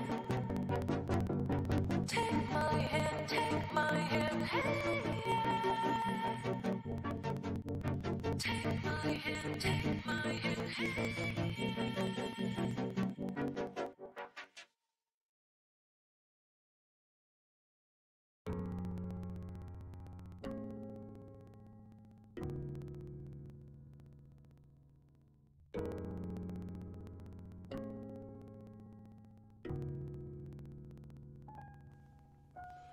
You at the door with no reasons at all. There's no warning when you appear. I wanna say no, but there's nowhere to go, and I know that I need you near. Someone left you standing in the rain. You know that I can't stand to see you change.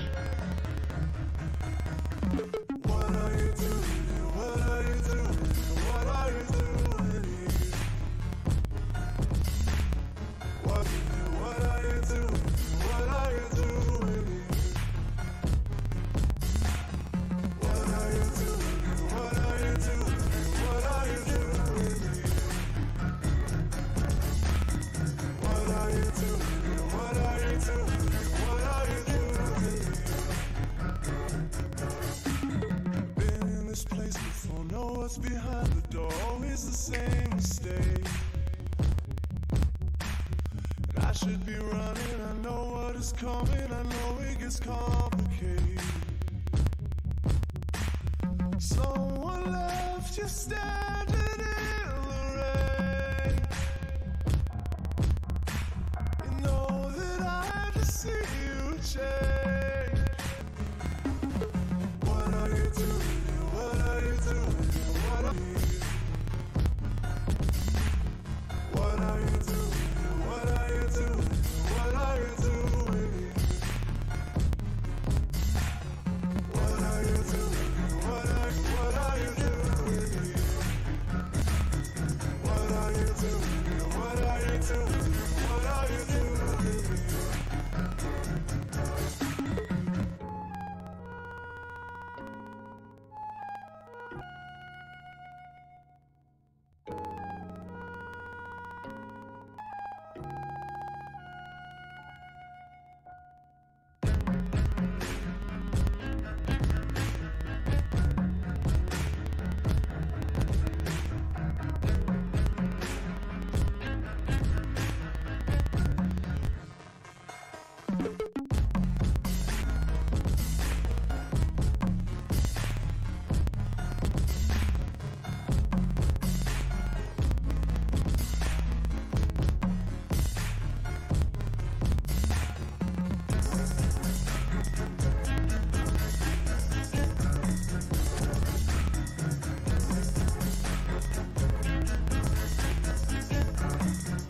I can feel you flowing through my veins.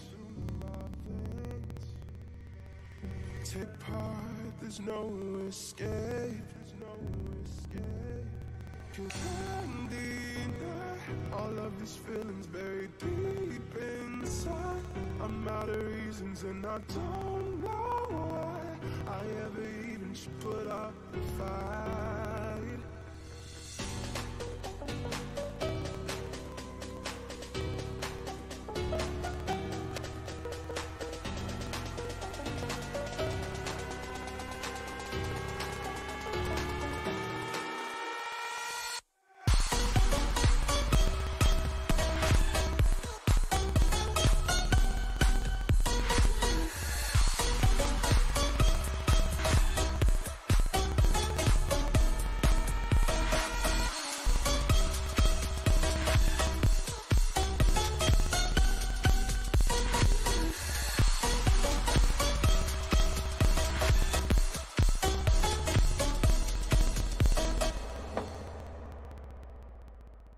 I can feel you flowing through my veins. Taking every part, there's no escape. 'Cause I can't deny all of these feelings buried deep inside. I'm out of reasons and I don't know why I ever even tried to put up a fight.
I don't wanna keep our lives at risk. Can I move on, come aboard this ship? We don't have to stay in this routine and die from boredom out. Leaving friends and parents to their jobs. Not a full of doubt. Let's take our days and just live them out. Life gets dark if you never visit Central Park. If you never see volcano spark. If you never raise a question mark. It gets tough if you never try to bungee jump or use the ocean breeze to make some love. Isn't that what I'm about? Yeah!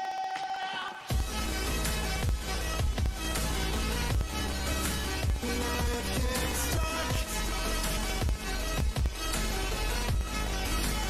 It gets tough.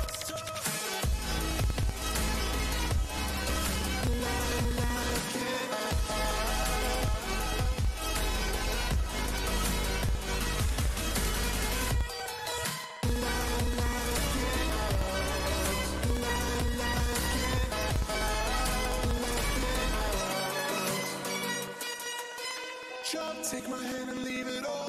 Look, they'll never catch us if they don't look back. Can I promise you the fun won't stop? And we can do it all. Doesn't matter if it's big or small. Responsibilities go out the door. This is helpful. Yeah, stay holy. Music only. And we'll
Sometimes when you're here, I can feel no doubts, 'cause you keep me where the stars are found.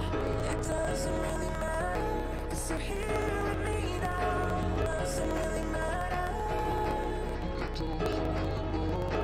Doesn't really matter, 'cause you're here with me now. It doesn't really matter, 'cause I feel so free now.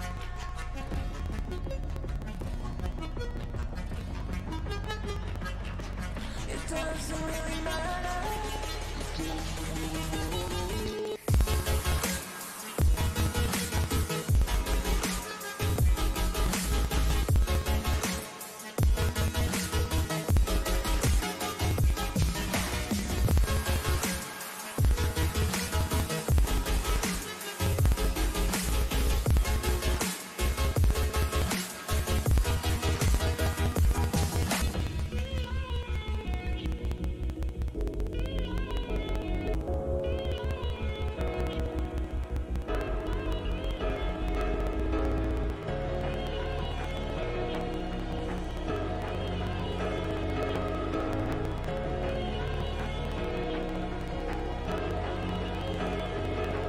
Sometimes when you're here, I can feel no doubts, 'cause you keep where the stars are found.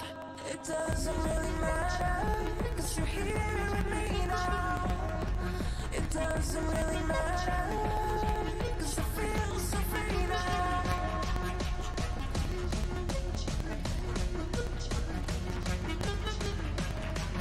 It doesn't really matter.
drives me mad. You're the best I never had, but I always had you through the night. I go too far. If I did, then I was wrong. Should've known this happens every time. When I thought we were just warming up, you were turning so cold. If I think I'm in love, I'm the only one who'll ever know. Well, it was in my mind.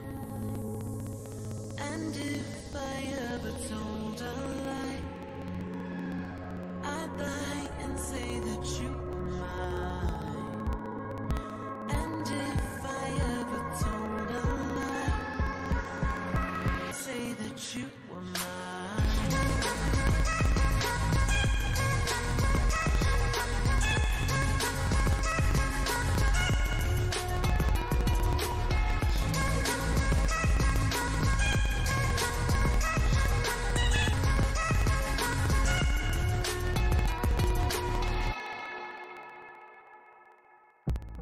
Yeah, you started this, took me down and then said it's over, then you're all over me.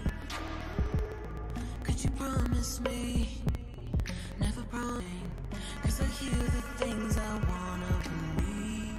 When I thought we were just warming up, you were turning so cold. If I think I'm in love, I'm the only one who'll ever know. Well, maybe it was in my mind. And if I ever told a lie, I'd lie and say that you were mine. And if I ever told a lie, I'd lie and say that you were mine.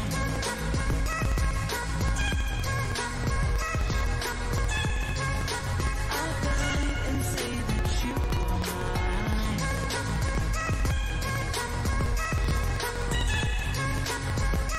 I'd lie and say that you were mine.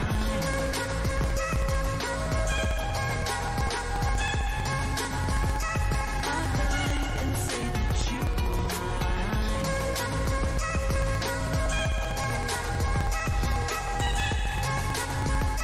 I'd lie and say that you were mine.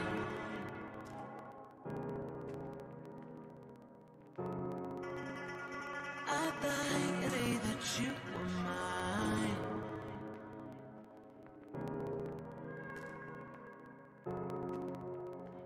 I'd lie and say that you were mine.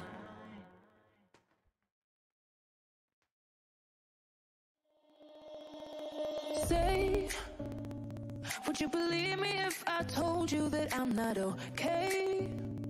I'm really trying to be strong, but I can't see it straight.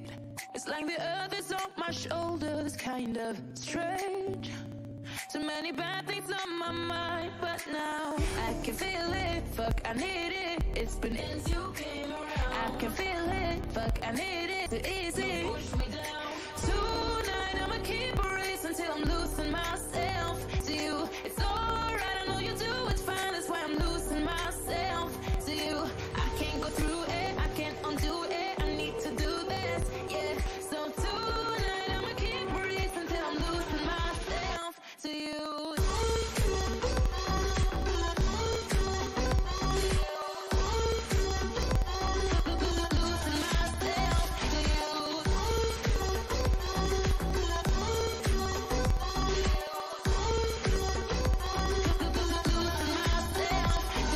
They say you need to let it go, but it's like I'm trapped inside a maze, and I can't find my way out, and I'm losing faith. They say everything will be fine, so don't be afraid, 'cause you will make it out alive. Yeah, I can feel it. Fuck, I need it. It's been easy since you came around. I can feel it. Fuck, I need it. Been too easy. Push me down. And I'ma keep a race until I'm losing myself to you. It's alright, I know you do. It's fine. That's why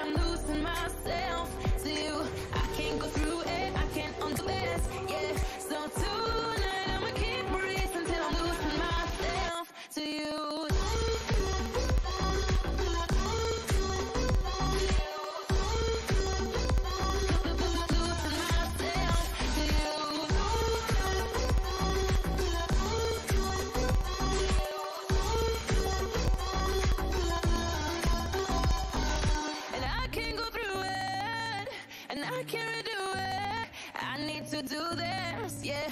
I'm losing myself to you. Tonight I'ma keep a race until I'm losing myself to you. It's alright, I know you do, it's fine. That's why I'm losing myself to you. I can't go through it, I can't undo this, yeah. So tonight I'ma keep losing myself to you.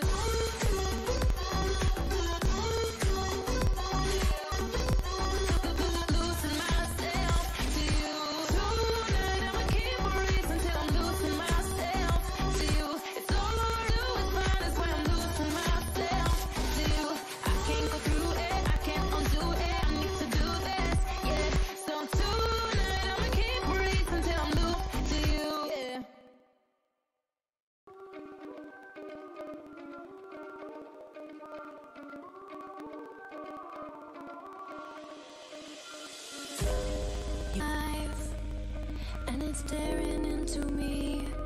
I can't help but wonder if I'll make it another day. All these games we play don't mean a single thing, so go on, leave me high and dry. You look so lonely, just walking by. Ooh, you're the knife I can't let go. Don't let it go to your head. Let it go to me. Go on me. Let it go to go on me. Go on me. Go on me.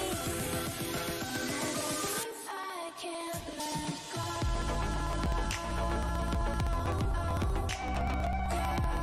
Let go. If I can't let go.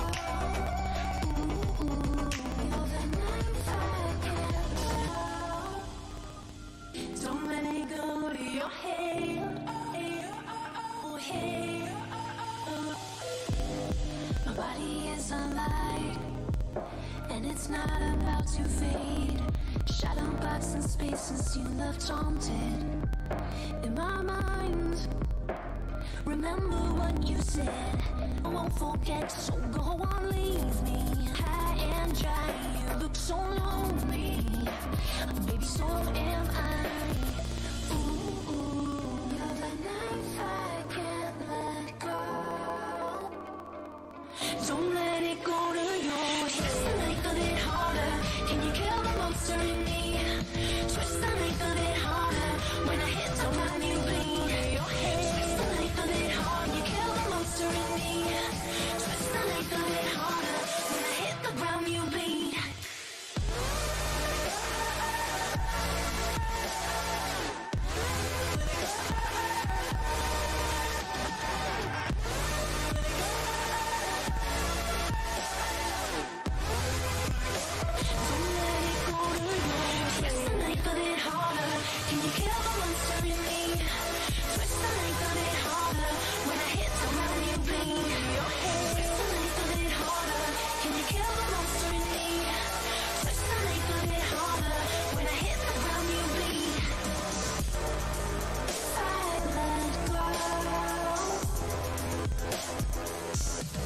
Don't let it go to your head, your head, your head, your head, your head, your head. Don't let it go to your head.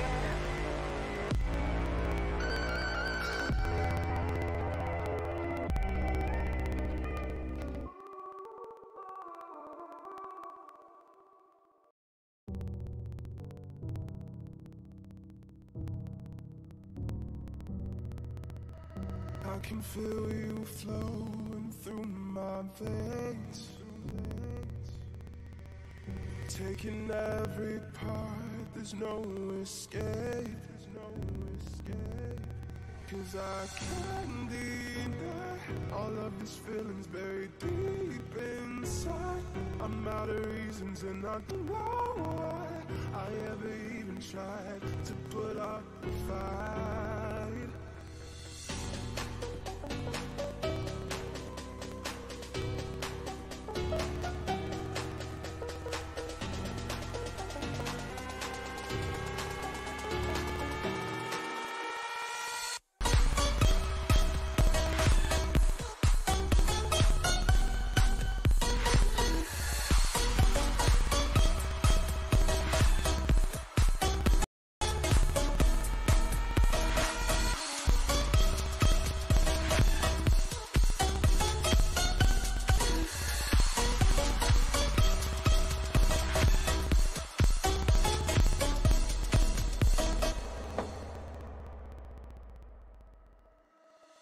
I can feel you flowing through my veins,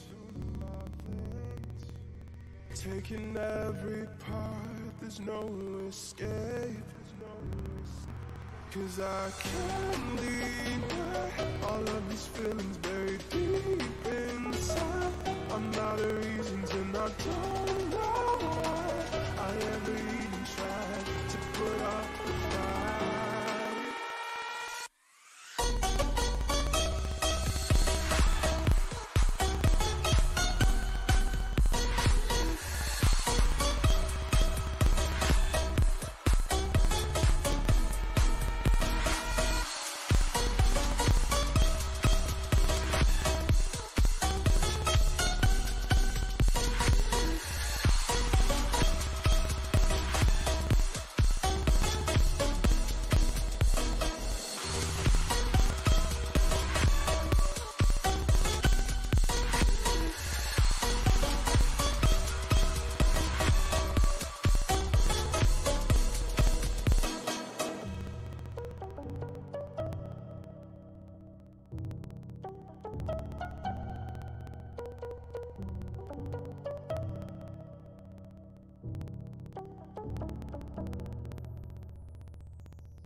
I've had it, that feeling, like I can't go on, like I can't keep breathing, but I keep climbing.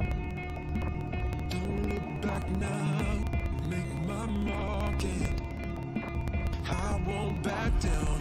Yeah, I've heard their doubts, think I won't amount to anything, but I prove them wrong. Yeah, let them hear my thunder roll.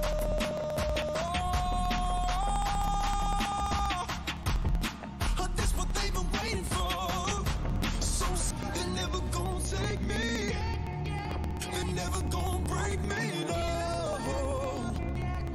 I swing it till I hit the floor. Stop, they're never gonna hurt me. Get stronger when they burn me, no. And I am indestructible.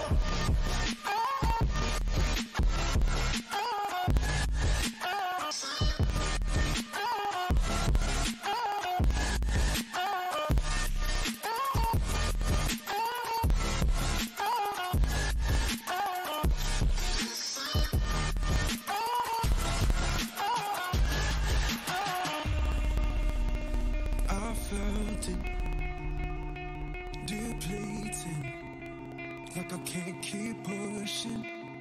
Got nothing left to believe in, but then I find it. I'm ready to attack now. Make my hand.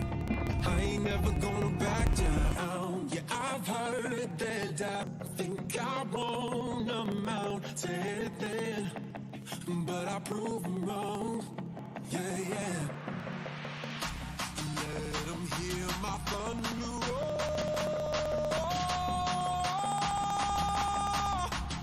It's what they've been waiting for.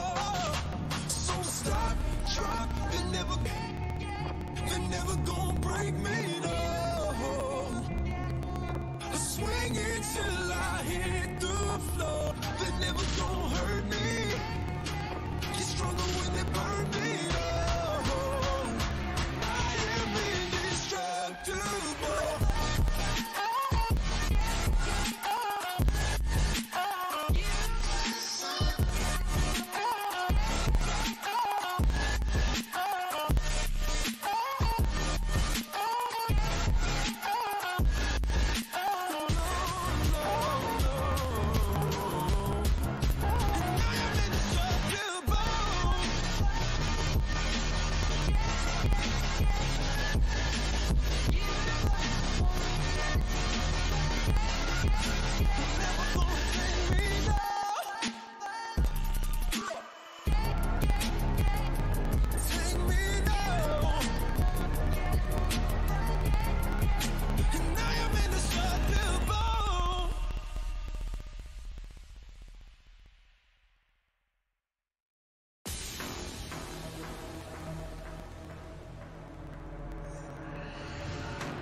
Impatience is growing and growing, and our frustration is showing. But yeah, we keep going and going. But it's time like forever. We've done it over and over. Will we ever reach the end? How do we get through the night? Do we have to fight? Wake ourselves up in the night. Maybe we can redefine what it means to kill your time. No, we fight to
5 a.m. and I'm on the radio. I'm supposed to go, I don't know what to say at all. And there's this girl, she wants me to take her home. She don't really love me though, I'm just on the radio. And am I gonna tell you that I'm over it? Cause I think about it every night, I'm not sober and I know I keep these feelings to myself. Like I don't need nobody else, but you're not the only one on my mind. If I'm being honest, if I'm being honest, be honest. So I'm being honest. If I'm being honest.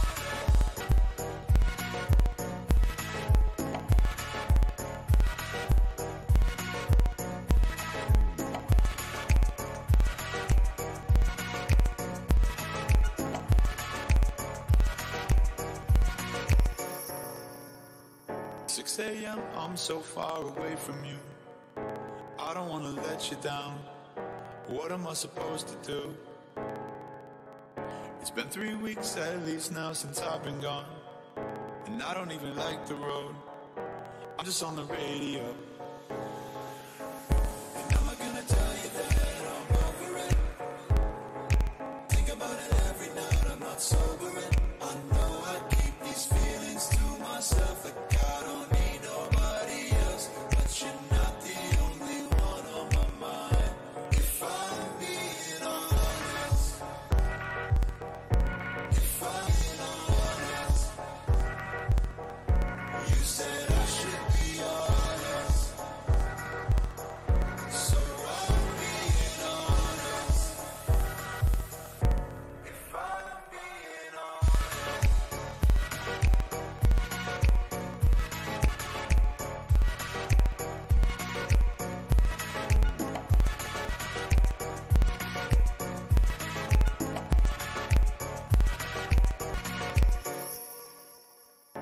Now that I'm over it, cause I think about it every night, I'm not sober and I know I keep these feelings to myself. Like I don't need nobody else, but you're not the only one on my mind. If I'm being honest, if I'm being honest, you said I should be honest, so I'm being honest. If I'm being honest.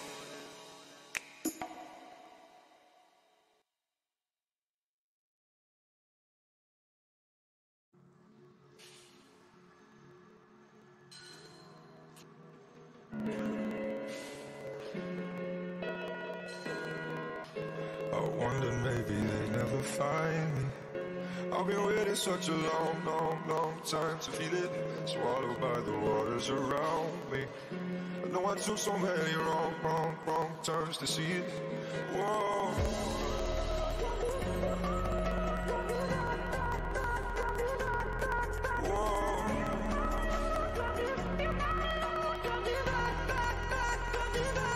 Suddenly the sun comes up and I feel my love flooding back again. Yeah. And it comes up and I feel my love coming up again. Suddenly the sun goes up and the dark is gone. We made it to the dawn and I'm done more. When the sun goes up, I can feel my love coming back again.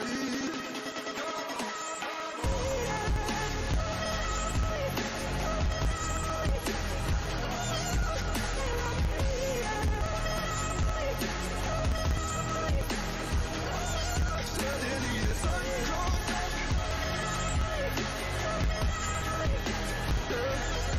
I'm feeling the sun goes up. I feel my love coming up again. What is it running wrong with these handcuffs? I had to see through such a cold, cold sea. The green flashes hit me right where I'm standing. The sunlight cut into the bones, started to heal it.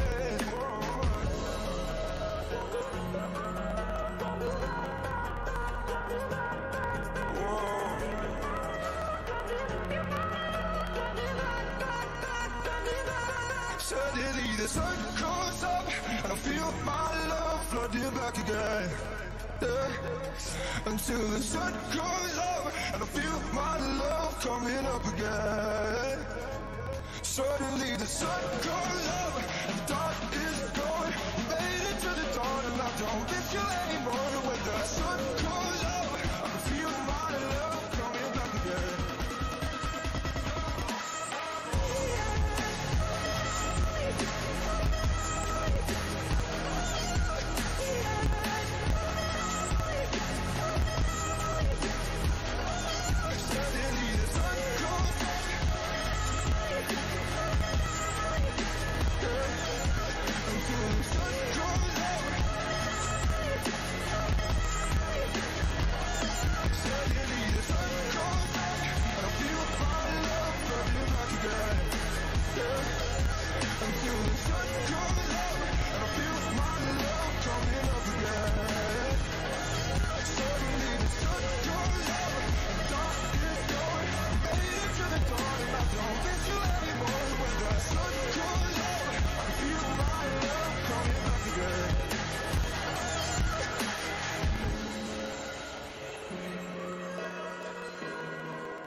Didn't see a warning.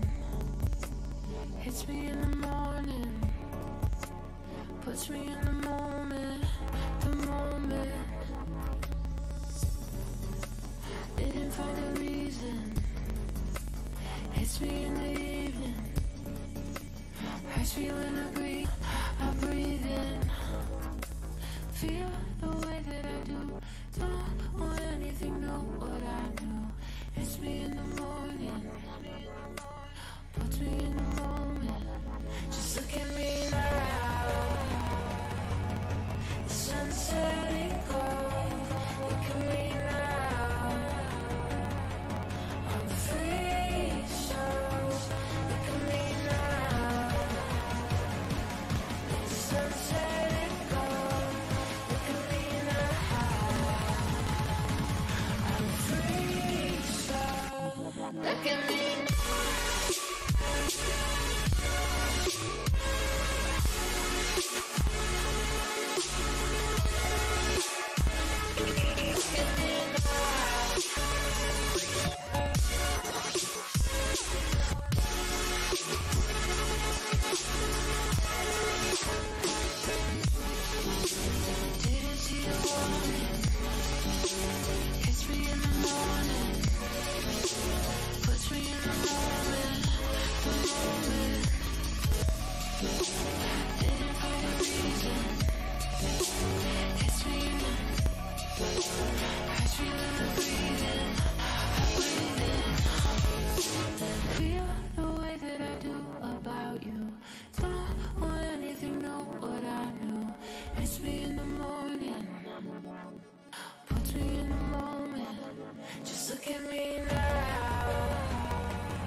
what you like, I hit them.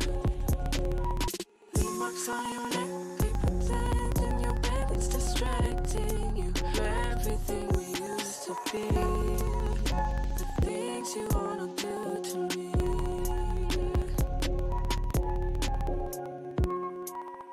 All the things you wanna do to me.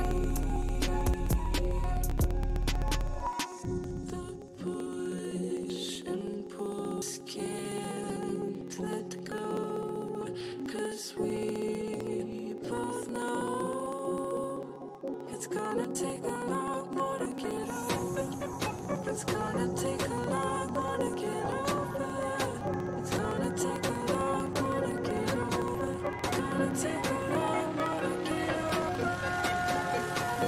So you feel distractions, try to forget the feeling. You can't erase this attraction. It's gonna take a lot more to get over. Feeling your head in distractions, try to forget the feeling. You can't erase this attraction. It's gonna take a lot more to get over.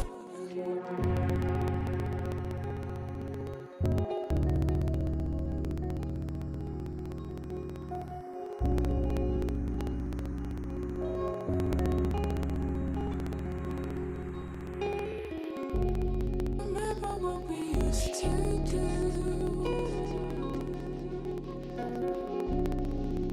It's electric and you feel it too.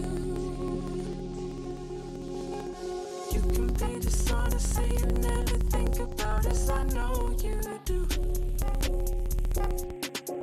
Saw you getting anxious when I came into your place.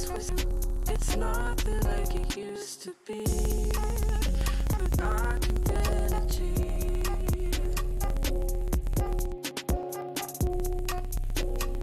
I can feel your energy. The push and pull, just can't let go, 'cause we both know it's gonna take a lot more to get over. It's gonna take a lot more to get over. It's gonna take a lot more to get over. It's gonna take a lot more to get over. Feeling your head with distractions, try to forget the feeling. You can't erase this attraction. It's gonna take a lot more to get over. Feeling your head with distractions, try to forget the feeling. You can't stay with attraction. It's gonna take a lot more to get over. It's gonna take a lot more. It's gonna take a lot more to get over. It's gonna take a lot more to get over. It's gonna take a lot more to get over. It's gonna take a lot more to get. It's gonna take a lot more to get over. It's gonna take a lot more to get. Take a lot more to get.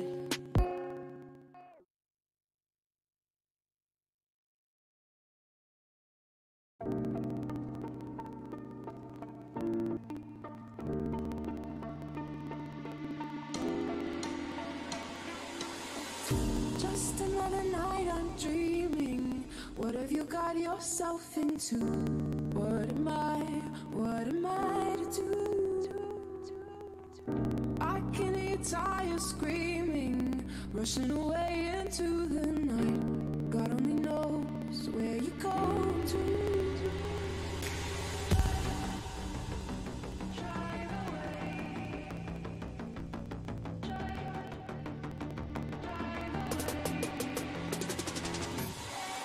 Getting so sick of guessing, chasing who? What am I to you? Sometimes you can be so reckless. You say you're alive and in control. You're so sure you're gonna make it through. But gonna do when you break down?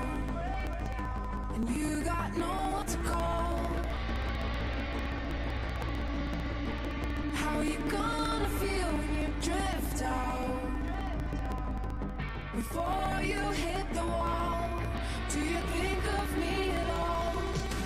Gonna do when you break down and you're left stranded in the dark. I will come for you and reach out. Baby, get into my car. We can make a brand new start. Drive away.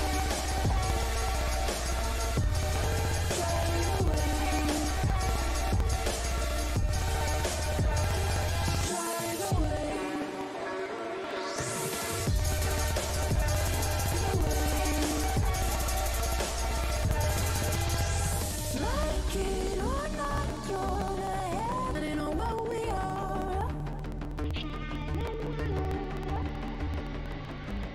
And dreams don't get shot like the angel. I'm running a broken heart. Yeah, my broken heart. What you gonna do when you break down and you got no one left to call? How are you gonna feel when you drift out? Before you hit the wall, do you think of me at all? What are you gonna do when you break down and you're left stranded in the dark? I will come to you and reach out. Baby, get into my car. We can make a brand new start. Drive away.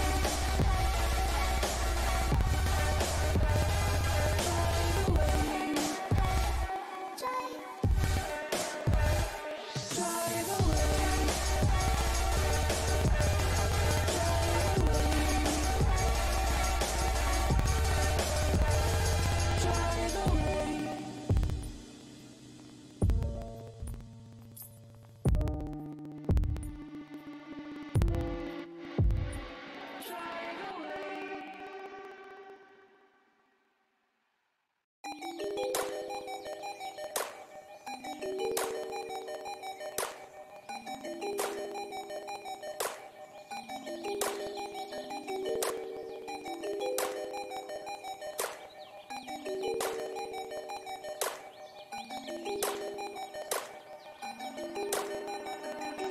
Pretending to be someone. Why are you crying? Why are you lying to yourself? Not worth mending.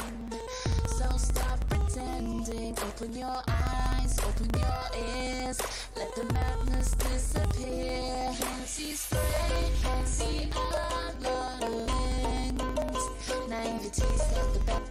It's got the best of me. Can't see straight, can't see a lot of things. Naivety's got the best of me.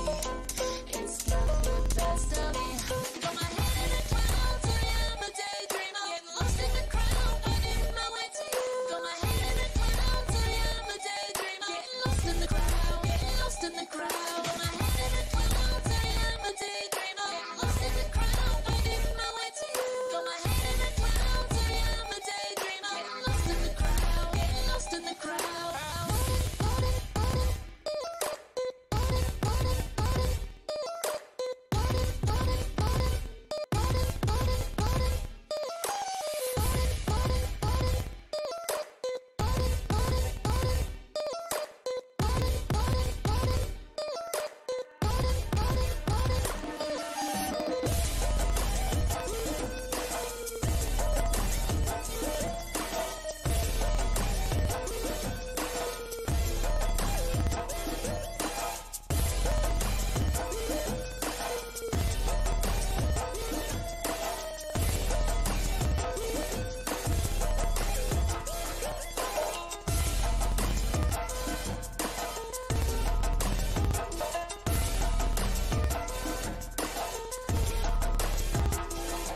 the sky, reflecting all I hide, blurring the fragments of my mind.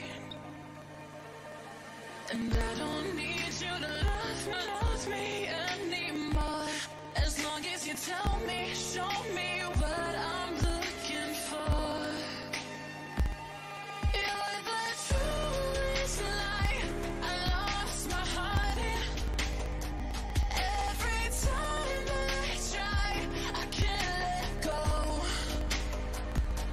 And nothing ever goes the way I planned it. I understand that now. You're the truest, my truest lie. I'll never know.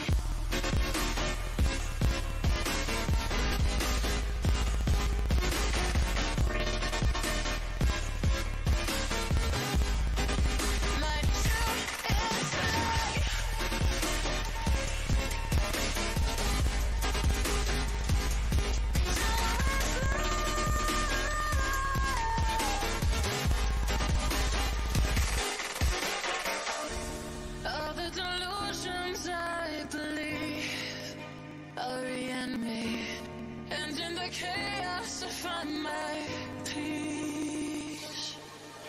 And I don't need you to love me anymore. As long as you tell me, show me what I'm looking for. You're the truest lie I lost my heart in. Every time I try, I can't let go. And nothing ever goes the way I planned it. I understand that now. You're the truest lie. I'll never know.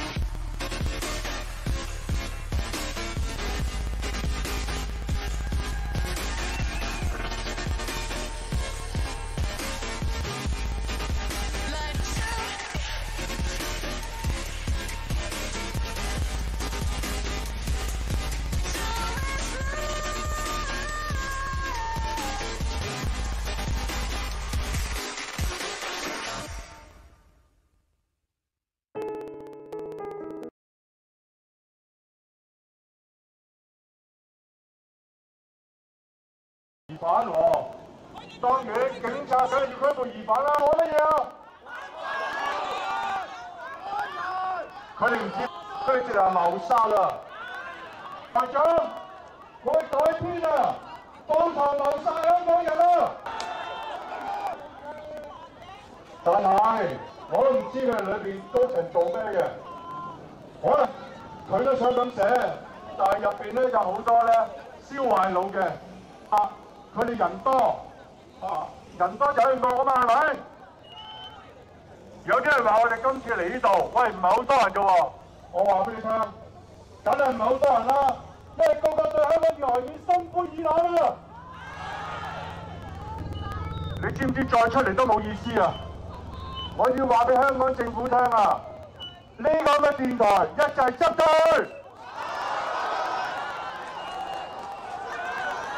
咁啊，現場呢位關先生話到叫港台執咗佢咧，就群情洶湧啊，非常之係熱烈。如果見到現場有嚟參與示威嘅市民咧，就將啲國旗啦應該出嚟啦嚇，亦都係咧將一啲咧係我哋俾咗多次機會佢啊，係咪？希望你報道啲報出嚟。示威嘅標語嘅板咧就係冇嘅報導到今時今日地步，圍欄上面嘅。幫兇你啊！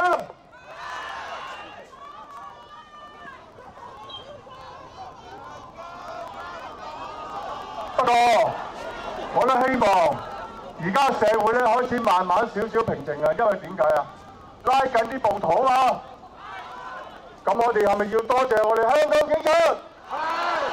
一齊嗌好唔好啊？支持香港警察！嚴厲執法！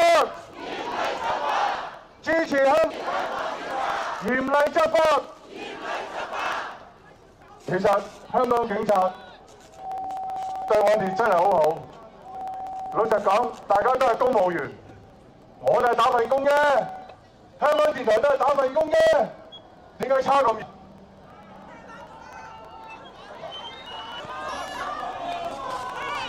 因為佢哋係香港電台啊嘛。我想同大家講，由我哋第一次為香港電台到第二次，其實佢唔單止冇改變任何嘢，仲越做越衰啊！而家喺附近咧，大約係有2-3名警察啦，包括一啲便衣警員啦，同埋一啲軍裝警員。你咪學住啲僆仔咯！我希望香港啲家長自己留意下你啲身邊嘅。咁啊，啲軍裝警員都係着出定係龍，你哋自己揀啦。除咗好整齊嘅軍裝嘅警服啦，部分咧係輔警啦。好啦，講緊我自己嘅經驗。咁啊，所以咧就今屆嘅可以見到一個活動咧，嗰個評估咧應該係雙。地區青龍頭嘅區議員嘅參選人啊，我梗係落敗啦，係咪？我都幾驚會成功啊！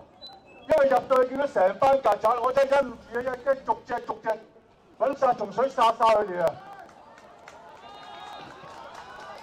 其實咧講就係話投俾票佢啲人咧，真係好醒啊！因為佢想香港死，想香港快啲玩完，咁咪啱咯。就請咗入咗呢一班嘅黃絲所謂咁嘅民主嘅議員，你而家睇睇而家搞到，好在我哋有個一哥。大家支持一哥嘅做法啦，希望佢繼續落去，因為泛民所做嘅衰嘢咧，急過成個社會。我哋每一個人都係受害人，以為冇事冇過。將來你哋行出嚟啊，接受啲乜嘢？接受啲炸彈，接受啲汽油彈，俾人包，俾人噴油。但係而家係咪好少啊？因為有我哋香港警察。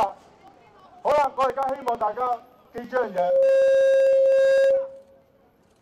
我哋就算呢次少人都向呢個香港電台表達我哋嘅意見，希望佢哋所謂嘅自由民主喺呢度發揮一下，唔好淨係先喺滅聲，嗰啲咁嘅所謂咁嘅民主，所謂咁嘅自由，所謂嗰啲黃絲，而家搞到香港一撇屎，而家出嚟支持，辛苦晒大家，多謝。咁啊，剛才呢位同事先生就話佢哋人少啦，咁其實佢哋人少咧，其實就人唔算少嘅嚇，見到呢個嗱喺對面廣播道啦，就班人咧係政治系啊咁樣嘅，咁佢對我嚟講咧，咁咧就做咗好多有問題嘅嘢，太多政治色彩啊！去到呢度啦嚇。民意上嘅嘢，咁上面咧就對面近廣播大廈附近咧就係。唔好再反國家啦，好唔好啊？請下班人。大家好。我哋今日嚟做乜嘢㗎？我哋今日嚟係要反對香港電台撥款。第二樣嘢，呢度都有一小部分嘅市民喺度㗎。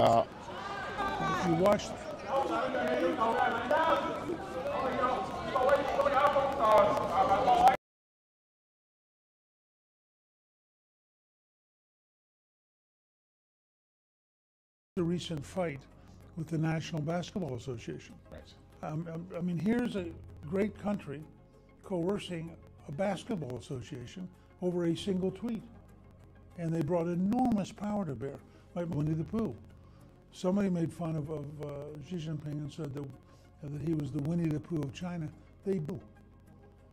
I mean, what kind of a dictatorship? But it tells you the level of paranoia which is at the heart of the Chinese system.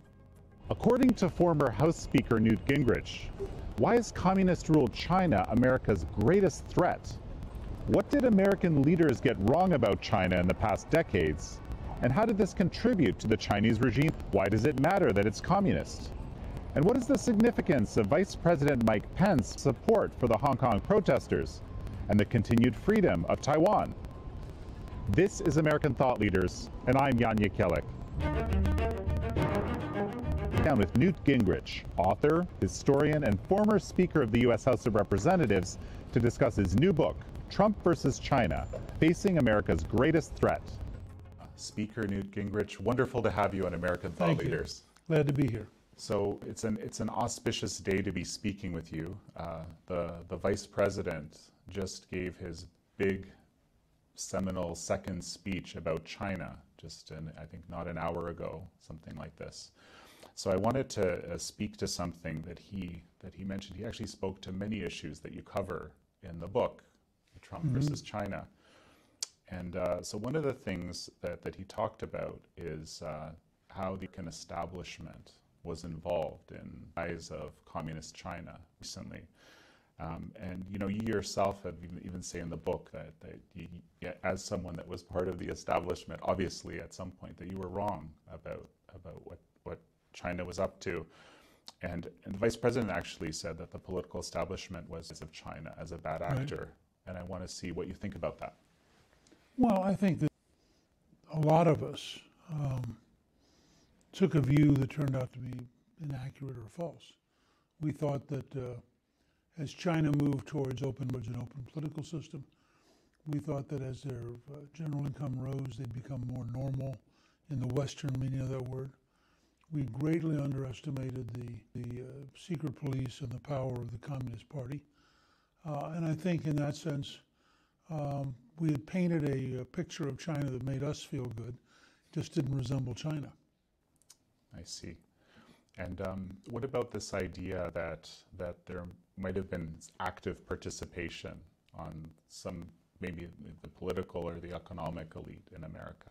Well, I think there's no question that there are a number of people, both in the academic world and in the business world, particularly finance, who were profiting from being not Chinese communist. And I think you see a whole series who made billions of dollars in China, and they had a vested interest both financially and psychologically in always painting the prettiest possible picture. Given what you're saying, actually, something that's really remarkable, and I think this is something the Vice President also mentioned in his speech, that this perspective or the sort of the narrative in America on China was very different 3 years ago. Yeah, something, part of what changed was Trump, but a lot of what changed was Xi Jinping and the leader of China, and the rise of surveillance technologies that suddenly got people to go, whoa. I mean, if there was 1984. And so whether it's the social credit system, where they keep track of all of your behavior, or it is their policy of disappearing people up on the street, and their family isn't told, the lawyer's not told, they disappear. And then later on, they do a tape saying they were guilty, and they suddenly get released. I mean, the more people learn about stuff like that, the more they realize it's not just the 1 million+ people in concentration camps in China. It's not just the Tibetan Buddhists whose culture and civilization are radically destroyed by the Chinese. It's not just the Falun Gong, which is a breathing society who apparently scared the Chinese communists. I mean, it's one of the most amazing modern stories. But all of these things come together, and all of a sudden, about 3 or 4 years ago, people began to realize that there were too many ways in which China was not acceptable. And it began to add up to a real rejection of the Chinese communist model. You know, you spend quite a bit of time with the human rights realities in China. And I think prior to the Clinton administration, there was this kind of connection, right, between human rights and the economic engagement and so forth. But there was this decoupling of that. Well, probably Bush. Bush had been the first real ambassador, or he was a representative at the time, not an ambassador yet, but first real representative to China. He felt he had a unique understanding of their system. He was deeply opposed to applying sanctions after Tiananmen Square. Right. And he valued very highly maintaining good relations with the Chinese government, and valued that much more highly than human rights. And we had, I know I personally got into an agreement with him at one point, because I was actively in favor of sanctioning them after Tiananmen Square. I thought it was important for the world to send a signal to them that there are certain things that aren't acceptable, and slaughtering individual citizens is one of them. But that was a real fight, and you had a lot of people in the elites working very hard to maintain the financial relationships and to sidestep it. You also had examples like Bloomberg, which launched a series on corruption under Xi Jinping, and we're told all of a sudden that every Bloomberg facility in China would be torn out and they would be expelled. And the business side of Bloomberg made a decision to kowtow to the Chinese. And as a result, I was just last night, where was one of the people who resigned because they were Bloomberg had sold out journalistic independence and human rights. In the book, you actually describe your experience learning the game Go. It was very interesting because the idea to learn I suppose the Chinese mindset better, and you kind of connect that with some of the global operations, this China threat that you described, for example, the South China Sea strategy, and of course One Belt and One Road. Can you speak to that a little bit? I thought that was very interesting. Sure. I was partly attracted to it by Henry Kissinger's book on China, and he had been a lieutenant colonel who'd written a paper up at the War College saying that there were real Japanese invented game adopted by the Chinese a long time ago, thousands of years ago. It is very profoundly different from chess.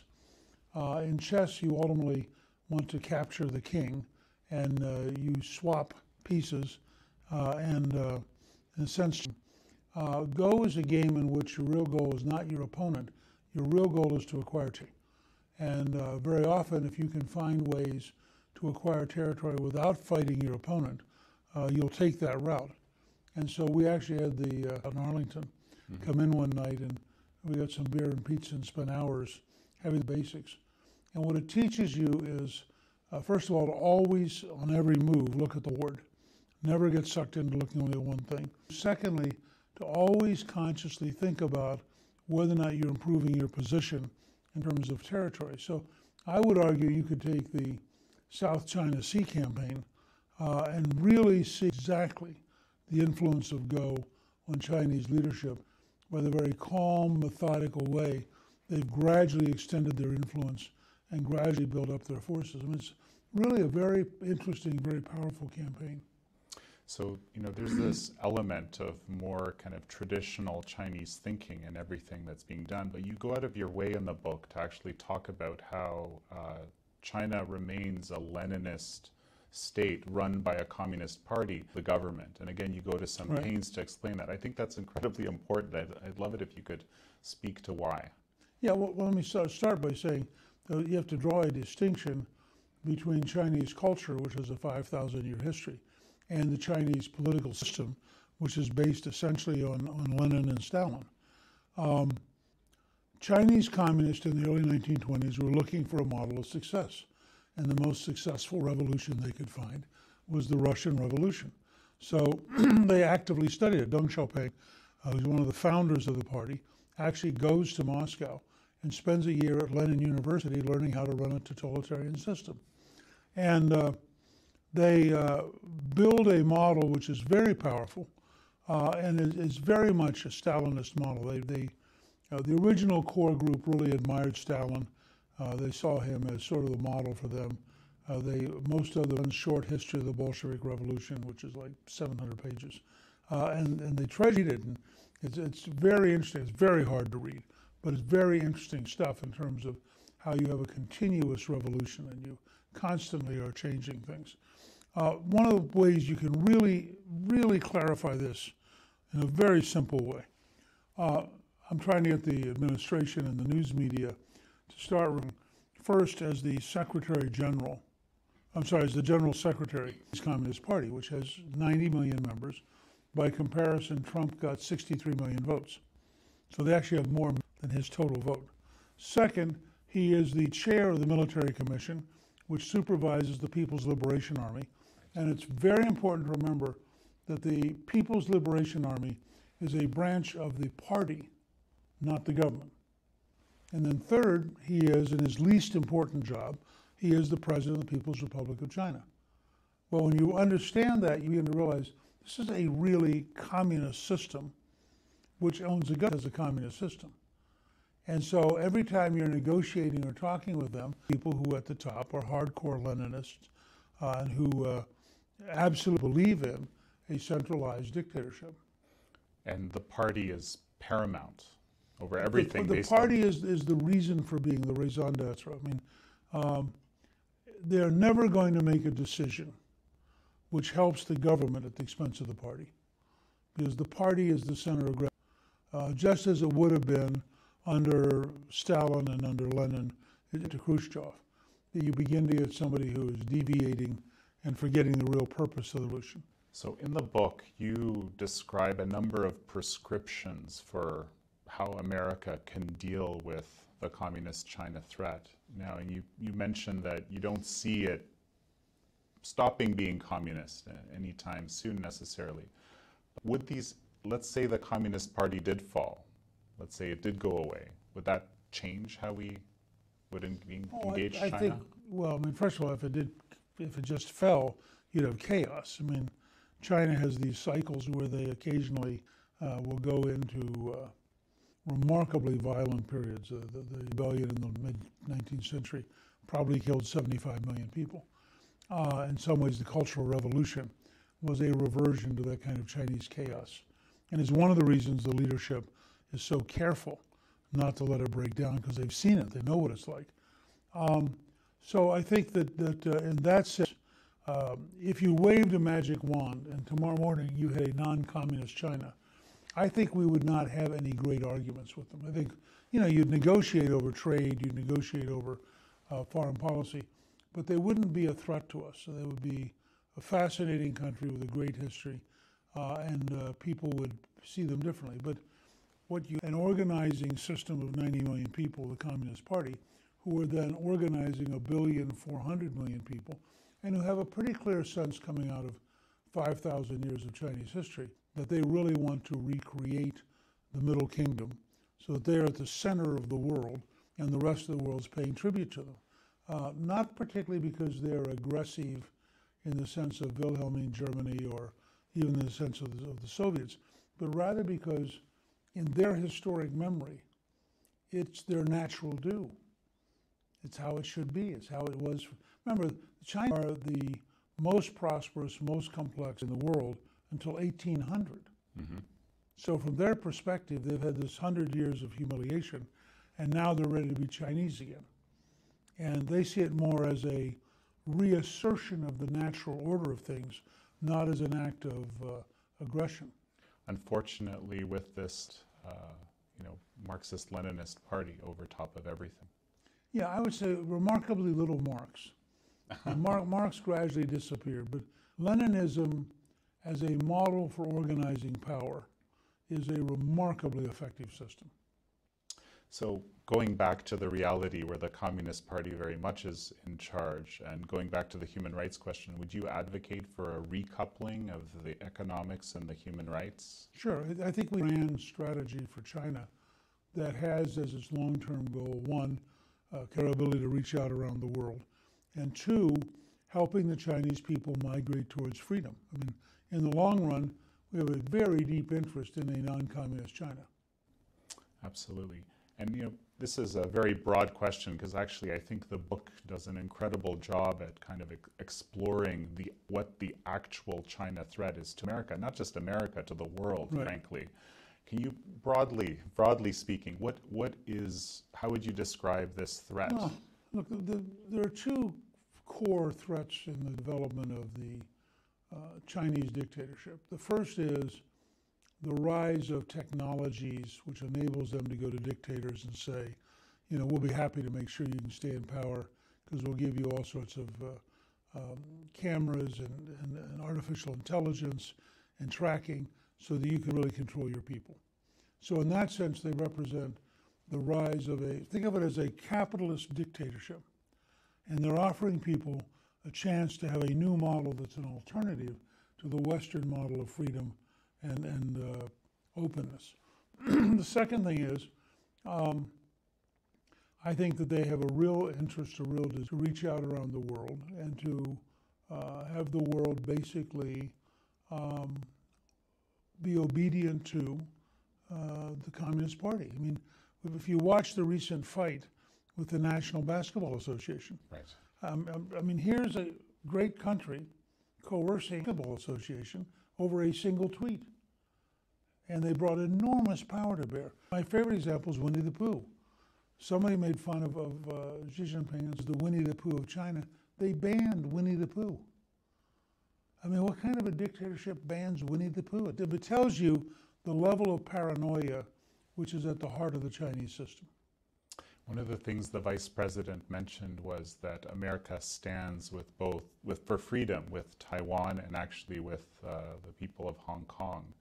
Can you talk about the significance of that? Well, I think it's actually a very important speech. First of all, it's sending a signal to the Chinese communists that we would oppose actively any effort to cross the Taiwan Straits and conquer the people of Taiwan, who are independent people, who are free, who have been prosperous, who've worked hard. As long as they don't attempt to be an independent sovereign. I mean, it's very clear, starting with the Nixon-Kissinger talks with Mao Zedong in '72, we have accepted the proposition that Taiwan is a province of China, part of the country of China, but cannot be coerced into becoming part of the dictatorship. So it fits almost a one country, two systems model, which is what they supposedly have in Hong Kong. I think the fact that we are reminding them that we will not tolerate an attack on Taiwan is very, very important. I think second, standing in Hong Kong, I mean, to me, this has been very fascinating. Because in a Tiananmen Square model, they would have already moved in and killed people. And for a variety of reasons, many of which I frankly don't understand, they have been very cautious. So it's evolving in ways you certainly can't predict. So you describe this need for a national discussion and a national strategy for the U.S. to have for China. And it seems like, based on what President Trump has been doing lately, the U.S. is kind of reducing its role in the world as, I don't know if you'd call it a global policeman or something like that, demanding that other countries contribute to their own defense more and more. And but the reality of China through One Belt, One Road, through Huawei's encroachment and all these places around the world, that it is actually kind of a global issue. Sure, right? But if you actually watch the president, he doesn't talk about isolationism. He says this activity of putting young men and women at risk in policing in places where we have no strategy for victory is just costing us lives and costing us money with no achievement. And he's actually built up the military, biggest build-up since Reagan. Right. And he focused first on China, second on Russia, third on Iran, and fourth on North Korea. And so these other things in his mind are secondary issues that he does not want to waste American military force on. In addition, maybe because he's a businessman, he has a sense of how you can use sanctions and the economy to signal things rather than use military force. And his argument in part is, when possible, it's a lot better to use a bank account than the life of a young American. Speaker Gingrich, such a pleasure to have you. Thank you. Enjoyed being with you.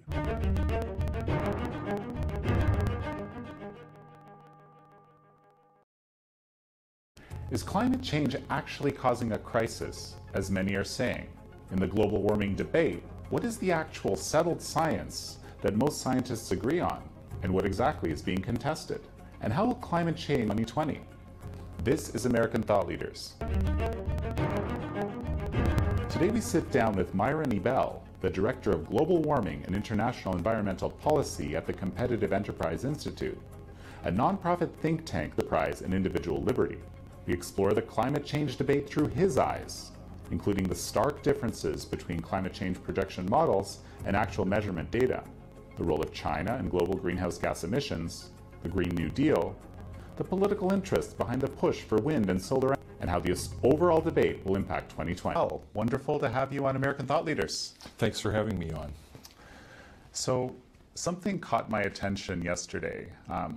Some people might know I'm Canadian, actually, and actually our Parliament passed a motion yesterday in Canada, 182 to 70 some majority, basically designating a national emergency around climate change. And I thought that was interesting, given that we were planning to do this interview. It seems like a lot of Canadian parliamentarians believe there's a crisis. What do you think? Well, I don't think global warming is a crisis, and I don't think it's a planetary or a national emergency. Countries have passed these resolutions, including Canada, but I think generally actions speak louder than words, and if you look at what's going on in Canada, the government of Ontario was defeated in the last one. The main issue was whether they should have a carbon tax or not. That is, a tax on carbon dioxide emissions, which was from producing and using coal, oil, and natural gas, which provide 80% of the world's energy. Recently in Alberta, the government lost the election because, and so I think what you see is that the elites in various countries, that they have to at least say that global warming is an emergency or a crisis, but the electorate at large, the general public, are not convinced, and in my view, the general public is right and the elites have got it wrong. So let's, you've been tackling these issues for decades now, actually, and I want to kind of break it down a little bit, try to understand, what the actual arguments are. There's people who say there is no global warming, there's people who say there is, but it's not a crisis. Global warming and climate change and this sort of change in the terminology, is it the same thing or not? I think that a lot of people are just kind of confused around this stuff. Well, it is confusing because moving parts. The climate is very complex, but it's also the oceans, which contain most of the world's heat that's trapped from sunlight. Mm-hmm. And so what we have is an ever-changing weather system, and if you look at it over a number of years, we have an ever-changing climate. The climate is always changing. The question is, which direction is it changing, and what do human beings have to do with it? We had, because of natural factors, we're in a period of an interglacial period of the last 14,000 years, where it's been the upper latitudes have been habitable. But if you look back ago, we were in an ice age, and there was 2 or 3 miles of ice over most of Canada, and it went down as far as places like Chicago. So the climate does change quite dramatically. Obviously, is a bigger problem than a little bit of global warming. So the question is, are human beings having an impact on the climate? Right. And I think the answer is undoubtedly yes, through 2 factors: land use changes and burning coal, oil, and natural gas. When you burn those 3 fuels, you produce carbon dioxide. Carbon dioxide is one of the greenhouse gases. It's not as important as water vapor and clouds in the atmosphere, but it does have an impact. Are we having some warming? We are having some mild warming in the course of the last century, and part of that, or maybe all of it, is probably due to human activity. The next question is the rate of warming fast? No, it's quite modest. We have been adding a little bit of carbon dioxide to the atmosphere. We're now up to 400 parts per million. That would be 1 part every 2,500. So there's a little bit of carbon dioxide in the atmosphere, and it has probably added a little bit of warming to the climate. So I think that's stage 1. Okay. Stage 2 is it a crisis or an emergency? Here I think that the reality and the science diverges dramatically from the rhetoric and the claims of the global warming, or what I would call the climate industrial complex. The people who are advancing global warming as a crisis don't really rely on the facts or the data or the rate of warming. They rely on that they have tuned to predict rapid warming. And so, so this is really a debate between models and reality. So you've tuned, it sounds like they're tuned intentionally. Yes, they are. And then the next step is to say, well, are the impacts of global warming going to be, how severe are those impacts going to be?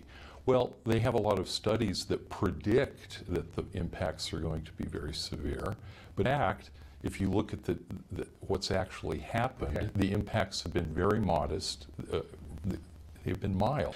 And so we don't have an increase in droughts or flooding globally, there are cycles. There are many cycles in the climate. Periods of drought, and then we have periods of high precipitation.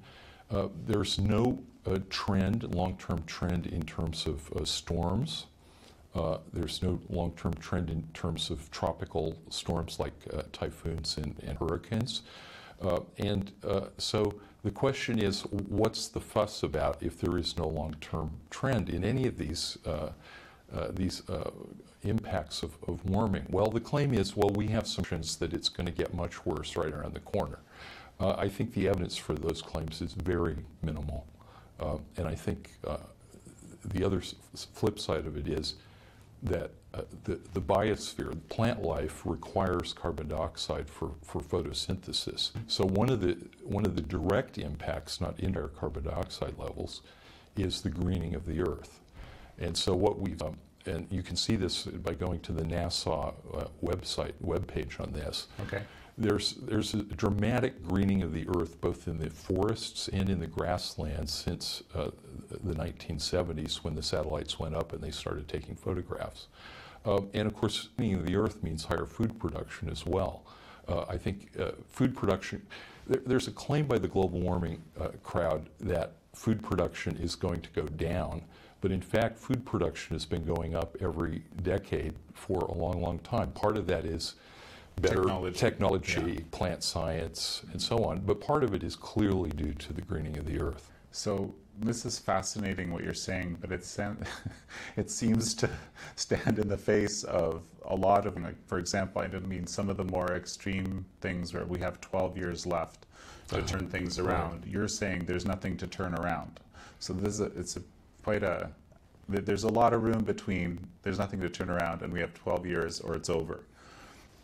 There's a lot of room in the debate between the two camps, what I would call the climate industrial complex and the climate realist camp.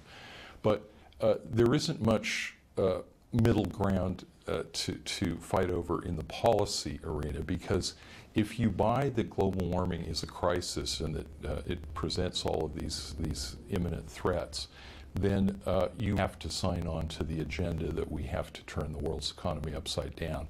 There is some people on our side seem to think that you can sort of, well, we can do a little bit to show that we care, but it won't actually have any impact on global emissions, because you know, this debate has been going on since the late 1980s, and yet greenhouse gas went up steadily. There's no so far, all of the policies, the kind of halfway policies that have been adopted both nationally and internationally with the UN treaties, haven't done anything to slow down the increase in greenhouse gas emissions. So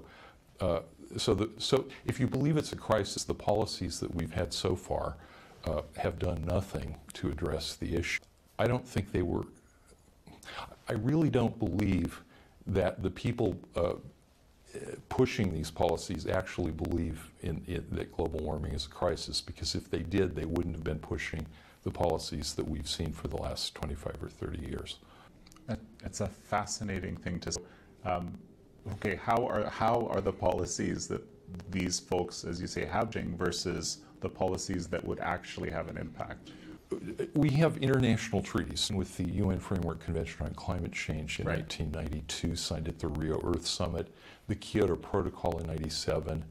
There were various attempts in the early to mid-2000s to do something, and then finally in 2015, the Paris Climate Treaty, which is a protocol to the underlying Framework Convention. So all of these treaties say that each country will adopt policies to reduce their emissions. So what have countries done? Well, they've said, well, instead of using coal, oil, and natural gas, we'll start using windmills and solar panels. Okay. If global warming really is a crisis, this can't possibly be the way to solve it. Windmills and solar panels are technologies. They can provide only a very small part of the energy the world needs. But the people who are behind this push and who promote windmills and solar panels as the solution, well, what's in it? Well, there's a huge redistribution of wealth to the people who provide wind and Nobody would adopt these technologies without massive government subsidies and government mandates. So in this country, for example, there's a tax subsidy provided by Congress to anybody who builds a wind farm or a solar farm, and most of the states have mandates for turning part of the electric grid over to wind and solar. So a lot of this, of what's been done so far, I would just call a racket. It has nothing to do with reducing emissions. It has to do with enriching people and companies who provide a technology that's commercially unviable. So if global warming really is a problem, this can't possibly be the way to solve it. These technologies are a dead end. They're very expensive and they provide very little power. On the other hand, if it really is a crisis, we do have one available technology that could, and that's called nuclear power. And yet you'll see that many of the promoters of industrial complex and of global warming alarmism say, oh, no, it's the worst case, but we can't solve it with the one thing that would solve it, namely nuclear power. I really don't think that large parts of the establishment are really very serious. I think it's a racket. You know, this is fascinating, obviously, because this is a let's assume exactly what you're saying is true, right? We have... Well, it is true, so it's an easy assumption. Right? Hundreds of millions of people are being... There's a crisis around the world, right? Especially in Western countries, and certainly all throughout Western Europe. Yes. Believing it, presumably, because I mean, I was certainly taught that throughout my schooling, you know, many moons ago, and so forth. And this is, you know, purely to support these, basically this climate describe. Well, the climate industrial complex involves a lot more than wind beneficiaries and solar beneficiaries. There are political beneficiaries. I mean, this is about political control. It creates a huge amount of necessity for larger government institutions, more people working for government, and more control in the choices they make about how they live their lives, namely what kind of energy they use and how much energy they use. So there's a political dimension to it, and then there's also the scientific and academic angle. You know, universities are, we have a kind of an ideal about them, you know, the various disciplines and everyone cooperating together to educate people and to do research. But in fact, a lot of the university system now is a bunch of labs that are primarily funded by the government. Every country in the Western world, and particularly you look in the United States, most of the university research funding comes from the federal government. Well, if global warming is the issue that the government and universities are very happy to provide, whatever you want.